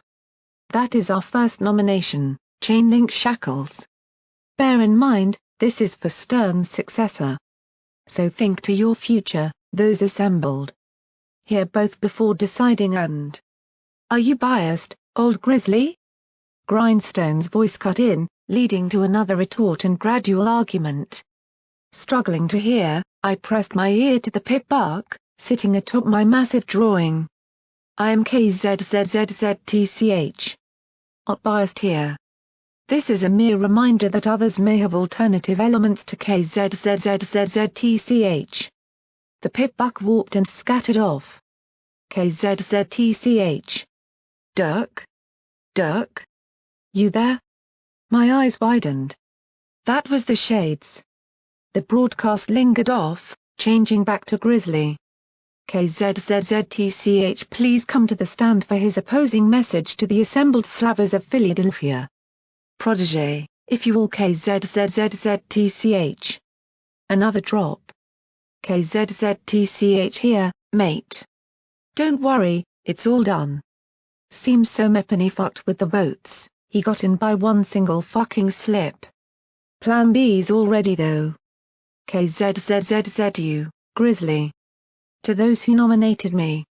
Protégé's voice, before it dropped right back to Dirk again. Come and give us a hand if we need it in the escape afterwards. This is going to be public. Really? RKZZZZTCHly. They still think it's just Barb fucking with Protégé from the grave. They ain't wrong either. Means we can get away with it. Little fucker's going down the moment he finishes that speech, right in front of Everipany. Dramatic, right? Same way they fucked Barb before us. Shades don't forgive. My hooves trembled on the floor. Around me I saw shackles and grindstone drawn with circles surrounding them connected to the mountain and ministry station. Connected to a sketch of protégé I'd done. One that settled right below the image of my friends. One that was connected to ministry station itself as an escape. They had been waiting to make their move. To destroy him just as he tried to change Philadelphia. To prove him wrong that ponies weren't better. KZZZZTCH let's go. Grab the rifle with the EFS sight machine left us as you come and KAZZZTCH. Protégé. This shall not be a speech for the attempt of changing the minds of those who support slavery at its core. This is a message to those who are, within Philadelphia, the leaders. Those at their heart whom are not slavers. A message that shall, as my chance to speak to you all, bring with it the crux of my belief. The record that should hopefully remain in those very minds even if I were to fade away. The record. That Philadelphia is not a place. It is an ideal. No. They were going to outright assassinate him. I paced on the spot and encircled, treading on my massive work. Rajni was out there somewhere. She was meant to stop it. But I didn't know where she would be. I didn't have my friends. I couldn't fight shades alone. What could I do? I was just one little slant. An ideal that stretches higher than the wills of us ourselves. Sacrifice not of the body but of our individual wishes to create a greater shared dream. No. No, I wasn't. Little, maybe. Afraid, certainly. Helpless. Not now. I turned, grabbing everything I owned along with stopping to throw something else into my saddlebag. My saddle wrapped around me as I spun and wriggled into it. I had to do this. No pony else was going to stop it. Tying my pit buck back on, I turned and galloped for the door, leaving the entire star shape of threads and imagery behind me. Down the stairs. Across the office. Out onto the catwalk. I dream of Master Red Eye's vision. We know it isn't perfect. But we can do so much more if we were to put this argument and self-wishing behind us. In this very single day I have met those who would protect others at their own risk. I have met those who would put their own life on the line to help protect a future. In this very day I have seen the shadows that seek to strike and draw us back into the wasteland. I clattered down the gantry, stunning those around me. Almost falling, panting and desperation lit in my eyes, I galloped for the exit. Slaves stopped and watched as I leapt carts and ducked below empty shelving. Careening outside, I swung to charge toward the fun barn, passing the Alpha Omega Hotel on the right. Look to the foals we care for. That we protect and so nurture to make them into a greater generation than us. They move on, they improve who they are away from the bleak world. They are not without hurt. They have each been taken from their parents. Parents I have seen suffer. The mud clung to me that I bounded and hampered through. Looking around, I tried to watch for any shades. None appeared, but the back of the fun barn was coated in deep shadow. How was I even to get into it? They had it locked down. The shades were likely already inside. They can improve and change. Why not us in turn by their brave little example? Why can we not change for the better and move past the black that stains this resurgent city? I saw guards at the entrances. They stood with readied battle saddles. All around the sky above I saw griffins patrolling. There wasn't a way. How could I? My eyes found the way I'd left before. The very unrepaired hole that my grapple hook had been found in before. Sprinting forward, I heard a guard shout and give chase. Above, at least one griffin swiveled to drop. There was no way to hide and still keep moving. Look around you all. How many of you have been coerced into how you feel? How many simply see no way out but to accept it? How many of us are but slaves to our own slavery? When we creep in shadows and carefully lock our doors out of fear, what have we become? Do you not wish for eventual betterment to a new way? I look into the eyes of those who are simply afraid to try. I recognize it. I felt the same way. Slipping down the slope into the grounds of the fun barn, I swerved and rolled underneath the slaver's charging tackle. Springing to my hooves, ignoring the pain in my neck, I pointed my grapple gun upwards and flexed my leg. Blunderbuck's aim pointer swung out with a mouthpiece and I laid it upon the hole near the top floors. With a deep bite, I fired and swung up to the wall, slowly climbing vertically away with my hooves against the sheer wooden face of the tall building. Yet I have been shown that we are the cowards here. The ones afraid to stand up. For I have seen even the weakest of ponies show a strength that any pony amongst us has lacked. One that comes not from power or ability but from somewhere deep down that we in this bleak world have forgotten. A will to endlessly strive and above all, hope. A pony who is more than he will ever realize. Gunshots slammed into the wood beside me. Shrieking at the splinters firing into me and the growing pains on my recovering body, I tried to sway and bounce side to side off the wall as I neared the hole above. Throwing my front hooves up, I dragged myself in and retracted the hook. Under fire, I rushed into the fun barn. I was in. If a slave we have battered into the ground can look to himself and be more than he ever was, where has that left us? Is it not us who have fallen behind Master Red-Eye's dream? Who have failed to do as he would wish? We are the monsters. The ones who sat idle while those we teach and those who serve have shown us what being a pony means. Hey you! Stop! Get off! He's. I had no time to argue with the slaver who grabbed me. My back hoof lashed out hard and he went rather silent, collapsing against the wall trying to scream with an open mouth for somebody else to stop me as I galloped on. Skidding around a corner, I passed through the medical bay and headed into the offices we'd been in before. I could hear the griffins behind me coming in through the hole I'd entered. Intruder in the fun barn. Fan out. Stop him. He's got a saddlebag loaded up with something. I was trying to save Somepony, those idiots. Leaping down the stairs, I yelped and fell to the side against the wall. Dazed, I looked up to see the main terminal hall before me. Not far. Thus, to end this, I will ask one thing of you all. Think and watch those under your lead. To those who I said this was for. To those who came here with a dream. To those who wish to protect. Is there not a better way than these shadows and fear beneath the lashes? Master Red-Eye would not if he could. I merely ask that you think if such a dream is truly out with our power. He was finishing. No. I reared up, firing my grapple above me to hit the old lighting systems above the slaves who clattered on keyboards.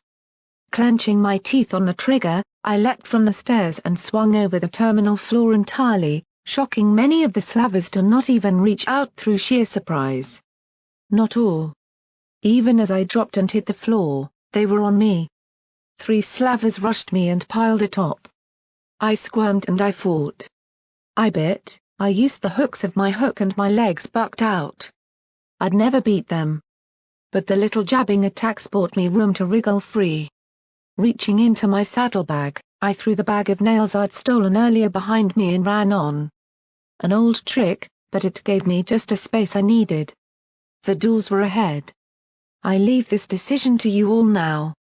Thank you. There wasn't much applause or stomping, perhaps only one of 2 unwary ones. Ahead of me I saw the doors. I felt a wound open somewhere below a bandage, felt my throat choking up and drawing air away from me. My vision blurred from exhaustion. I leapt forward, crashing through the doors. Dozens of heads turned to me, not in the least protégé from the stage. I didn't even hesitate, sighting with my eyepiece and biting down hard on the trigger again. The hook rocketed out, the compressed air blowing my tired body from its hooves. It made a much louder sound than normal, so loud my ears rung and ached and forced me to close my eyes and shrink to the ground. The echo of a huge caliber round set off in close quarters somewhere above us all in the rafters. Ponies leapt to their feet, crying out and swarming for the doors. Crowds kicked up, those not used to combat rushing away while others drew weapons and backed off more carefully. They rushed past me, almost keeping me from pressing through to see.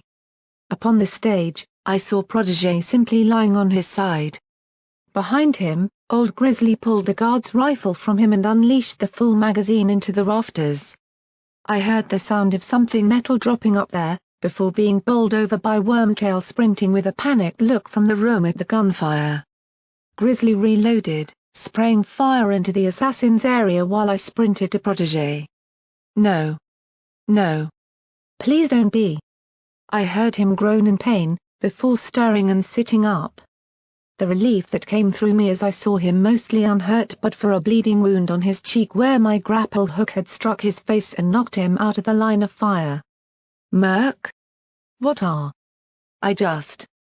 He was dazed, confused. Get out of the room. Old Grizzly screamed at us, firing again before being tossed backward into the table, a rifle round spearing into his shoulder. Other guards were joining as they got past the surging crowds. Keeping low, I grabbed Protégé and helped support him as we ducked behind Grizzly's seat and away to the side. Protégé recovered quickly from the stunning blow, outstripping me as we got out of the courtroom and into a small preparation room that the judge had likely used in times gone past. Even so, behind us the fighting died down. I heard Grizzly say something about them slipping away.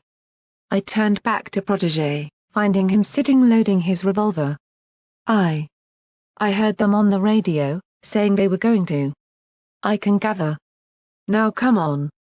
Those shades will just try again in a less dramatic way next time, I don't intend to give them the chance. He bucked open a door leading to a very thin set of stairs, the age-old Philadelphia style of course that I'd seen in the orphanage as well for fast movement of those serving those in the area. A couple of smaller, or tiny in my case, bucks had no trouble as we raced up them toward the rafters, I presumed. I should say, thank you, Merc. It seems you've helped ensure my life's continuation once again. Long way to say it. I couldn't just wait there. I appreciate it. Now let's end this attack from beyond the grave. The door ahead of us burst open toward the rafters. Immediately Semepany swore and fired a rifle. Those below us took cover at the new sounds from above. Galloping right out onto the thin rafter walkways, Protégé fired back into the darkness. Blinking, I tried to let my eyes watch for dancing shadows. But instead saw the door at the opposite end open and close. They've run away. Come on. Protégé didn't wait for me to reply, charging out across the rafters himself, shouting for them to hold fire below and to seal off the main exits. I followed still, as we crashed through the door after the shade. KZZZZTCH after me, Dirk. He's got that fucking EFS. Get down to the maintenance chambers. They're empty. The maintenance chambers, Protégé. I almost felt proud at my pit buck doing its job still and them not figuring it out yet from their radios. Ahead of me I saw him swerve down the next stairs. The shade was fast ahead of us, long gone, but we knew where he was going. Both of us arrived into the maintenance area at once. And immediately dove for cover. We had been chasing them well, but they were the ones who thought to lay an ambush. Shotgun shells and pistol rounds flew across the open workshop toward us. Outside, I could see Philadelphia itself through a large open door. Had all the guards run inside to secure it? Where were the outside ones? Hugging behind a thick metal workbench, I finally got a chance to see the area. We were both on a raised section of benches and tool cupboards, but the fire was coming from behind crates in a lower garage-like portion near two wagons near the exit. A silenced weapon cracked alongside the throaty roar of the shotgun from earlier today. Protégé was in that age-old problem.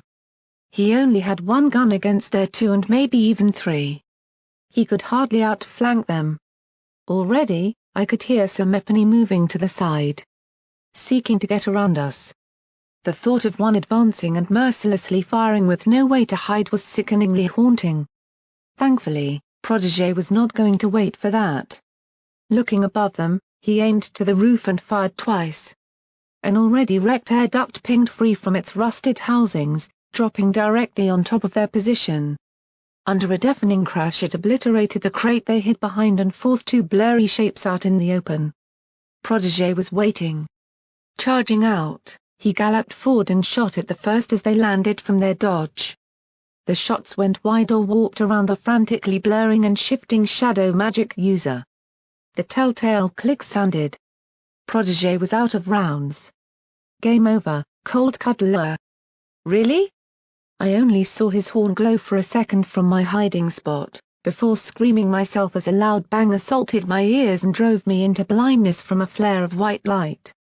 Falling to the ground, I held my ears and whimpered as my eyes blinked away the assault of my senses.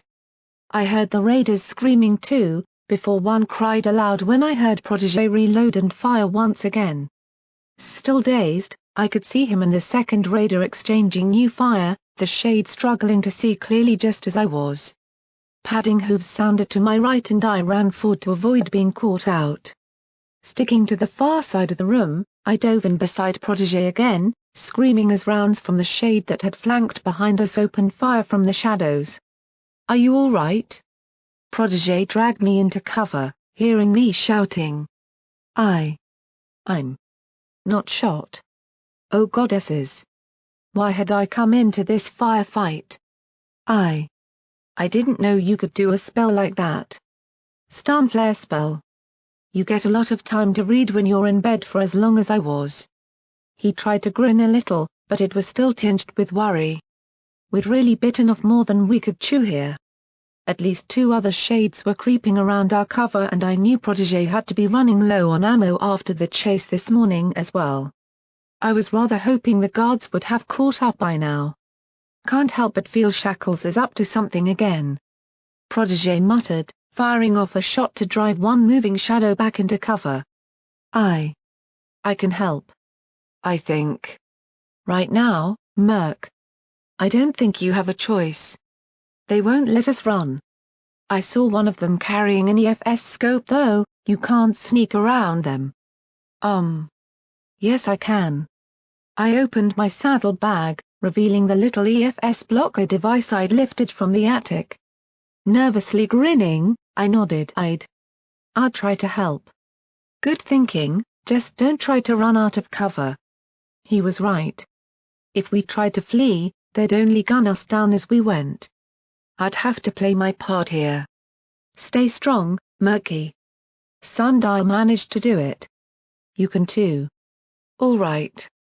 I took a breath, looked up to gauge where they were, and slipped back under the raised section, creeping into a small trench that was obviously once used to repair roller coaster cars from below and making my way across the floor. If I could get behind them maybe I could cause enough of a distraction or make them get out of cover so Protégé could end it. Unfortunately, it seemed they were even more intent to close down on Protégé than before.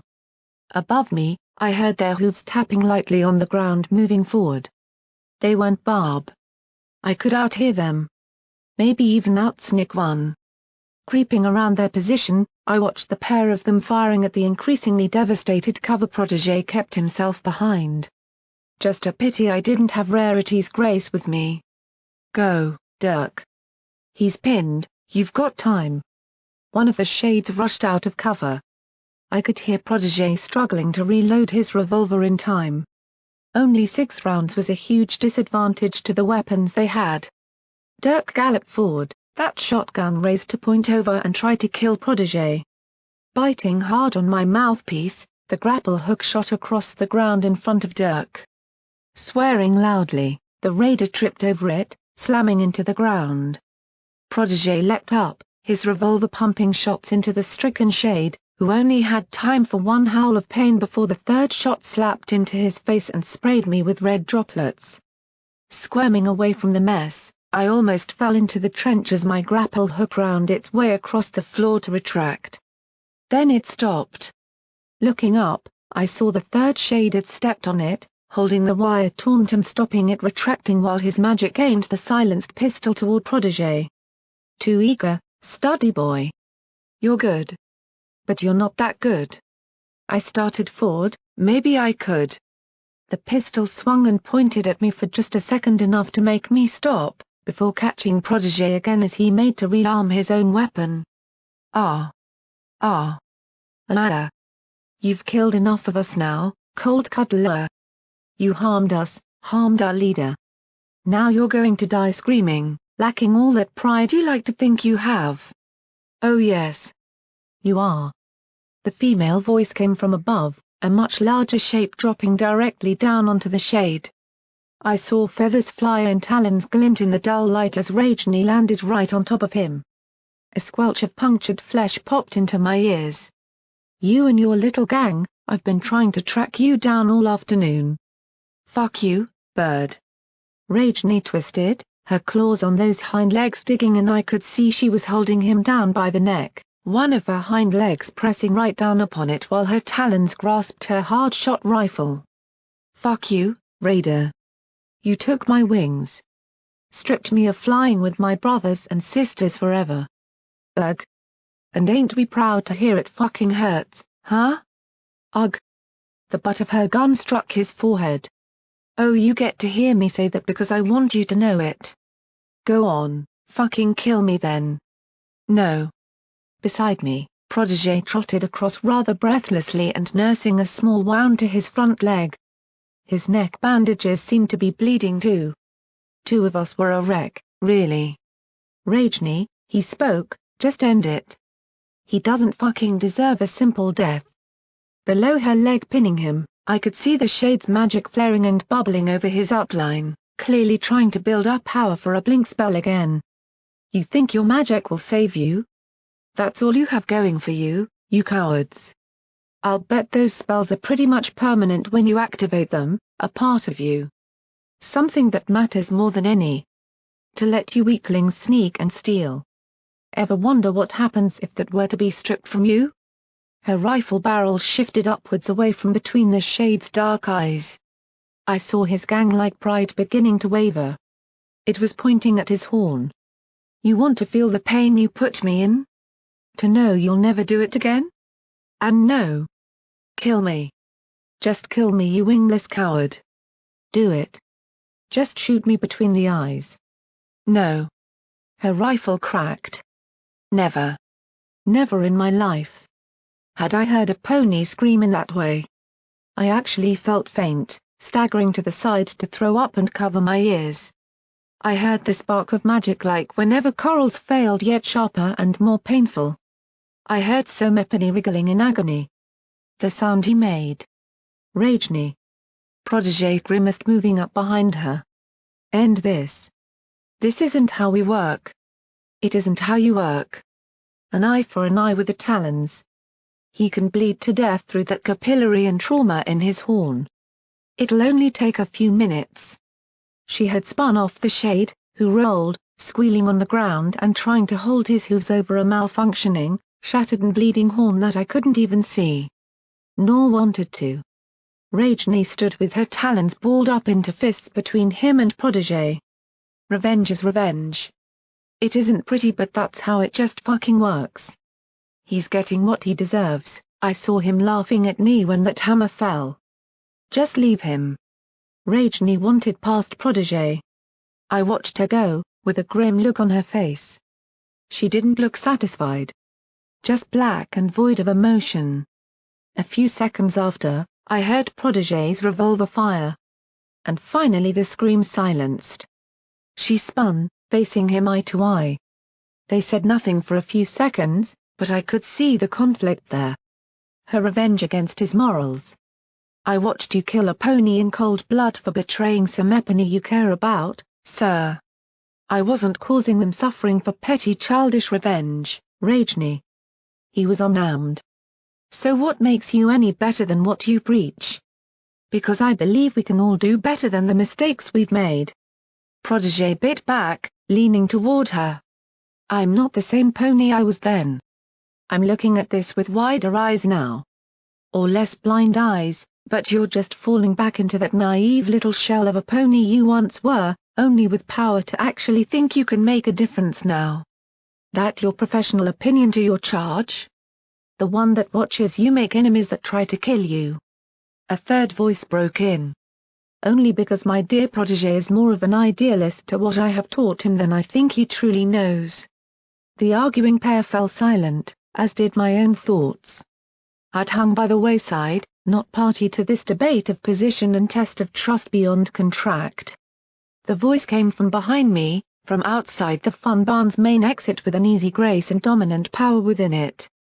I turned with the others and saw him simply standing there as though it was nothing in the world. Red Eye angled his head as though in slight greeting before trotting into the maintenance area.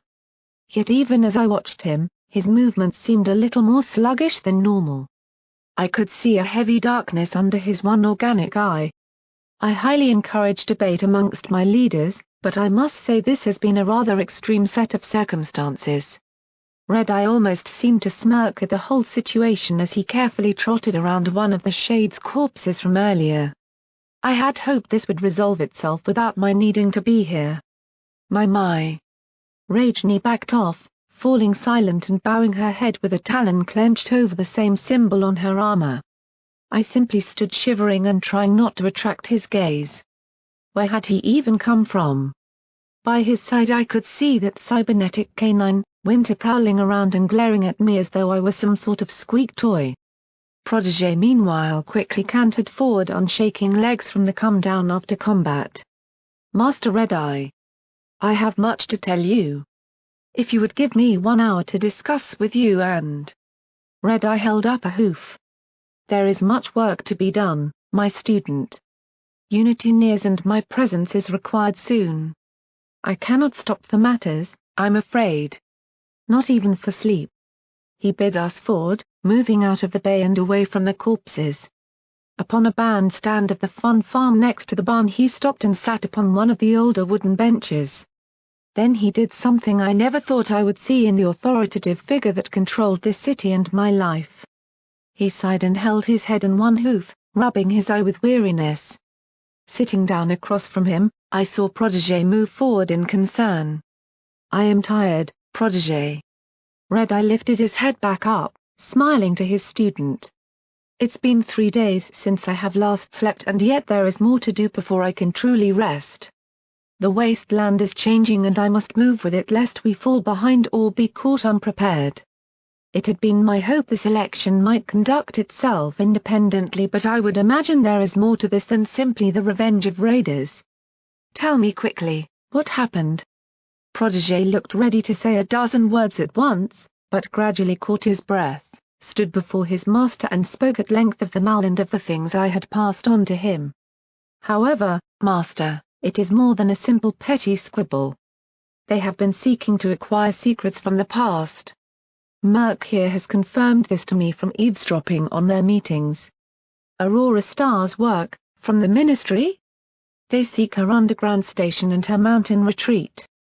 The Shades were working for them to attempt to ensure Shackles has power." Red Eye listened carefully as Protégé told him more of what had happened in greater detail.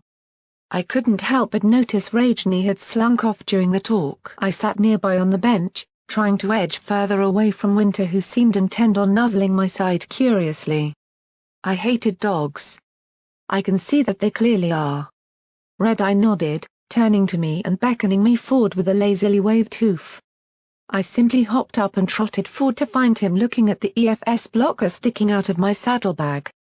This sort of technology is not common, indeed we only have one in Philadelphia left in Grindstone's care within that ministry, and it is non-functional. This is indeed proof they are harvesting things already more advanced than what we know we have. I can't say I didn't expect this eventually from Chainlink Shackles, but he could not have picked a worse time. Better the devil you know, they say. To keep your enemies close. It has worked till now. Then we must throw him down from his rank, master. Protégé knocked his hooves together. Philadelphia must be rearranged to remove their betrayal. If they got this working, then they must have found something. No. The look on Protégé's face was the picture-perfect form of astonishment. Red Eye grunted and rose to his hooves again. It was so strange seeing him anything less than perfectly formed. The enclave draw near, my student. Unity approaches and I need Philadelphia strong, not split in civil wars of loyalties. We cannot risk a schism at this point or the Enclave will destroy Philadelphia and the very industry we try to create. I have known of this divide between idealism and power for some time. But what about their efforts, Master? We can't just let them go with nothing. The technology they find might shift the balance and... Oh. I'm not going to do anything.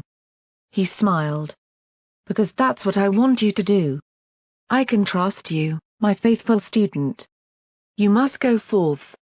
Strive to seek them out, to find what they search for, never to yield to them. If they feel they have enough power from whatever they find, they might attempt their own coup upon Stern. I cannot have that, the Wasteland cannot have that.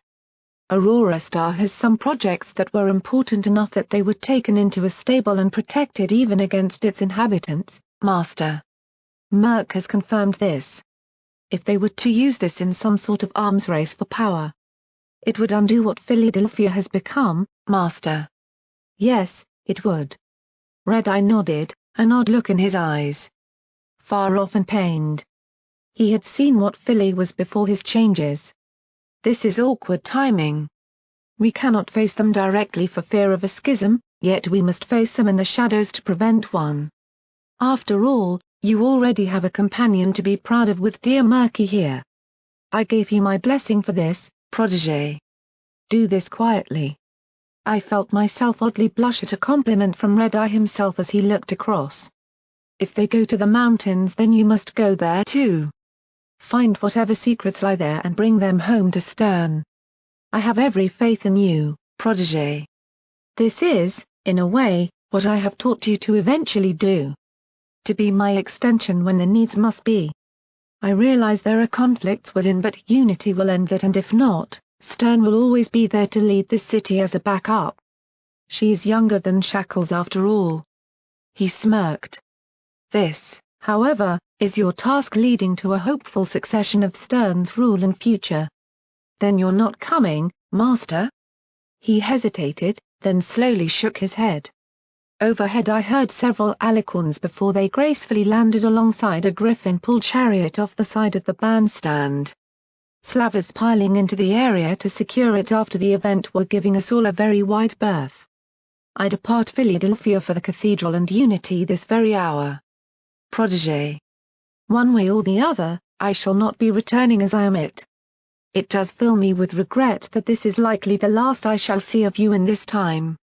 Protégé couldn't quite hide the crashing feeling on his face. I knew it was soon, but... Do not fear.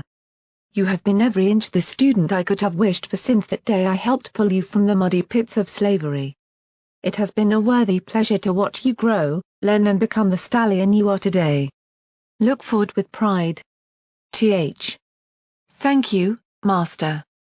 Protégé was clearly having to struggle a little. I knew he saw Red-Eye as a father more than a leader in many ways. To him this was a parent leaving.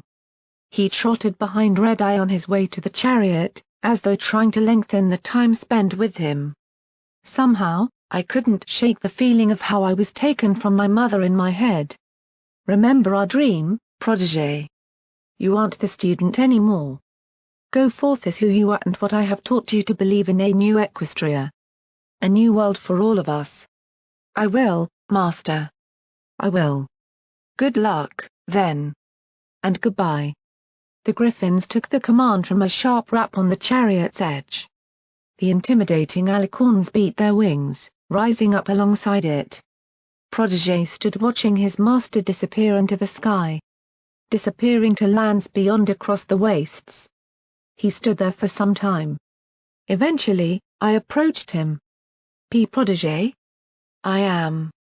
All right, Murk. He didn't sound it. I saw him have to wipe his eyes before turning. Respectfully, I avoided looking directly to his face. Just because people were used to seeing me do it didn't mean I had to make it seem so in return. If we'd had but one more day. How I wish we did. Yet Master Red-Eye has trusted me to do this in his absence. For him. He turned and looked out over Philadelphia, toward the mountain ranges that could be seen over the hill. They rose up, peaked with oddly glistening snow with some even going past the clouds. I cannot do this alone, Merc. These days, I know few ponies I can trust and fewer still who would follow.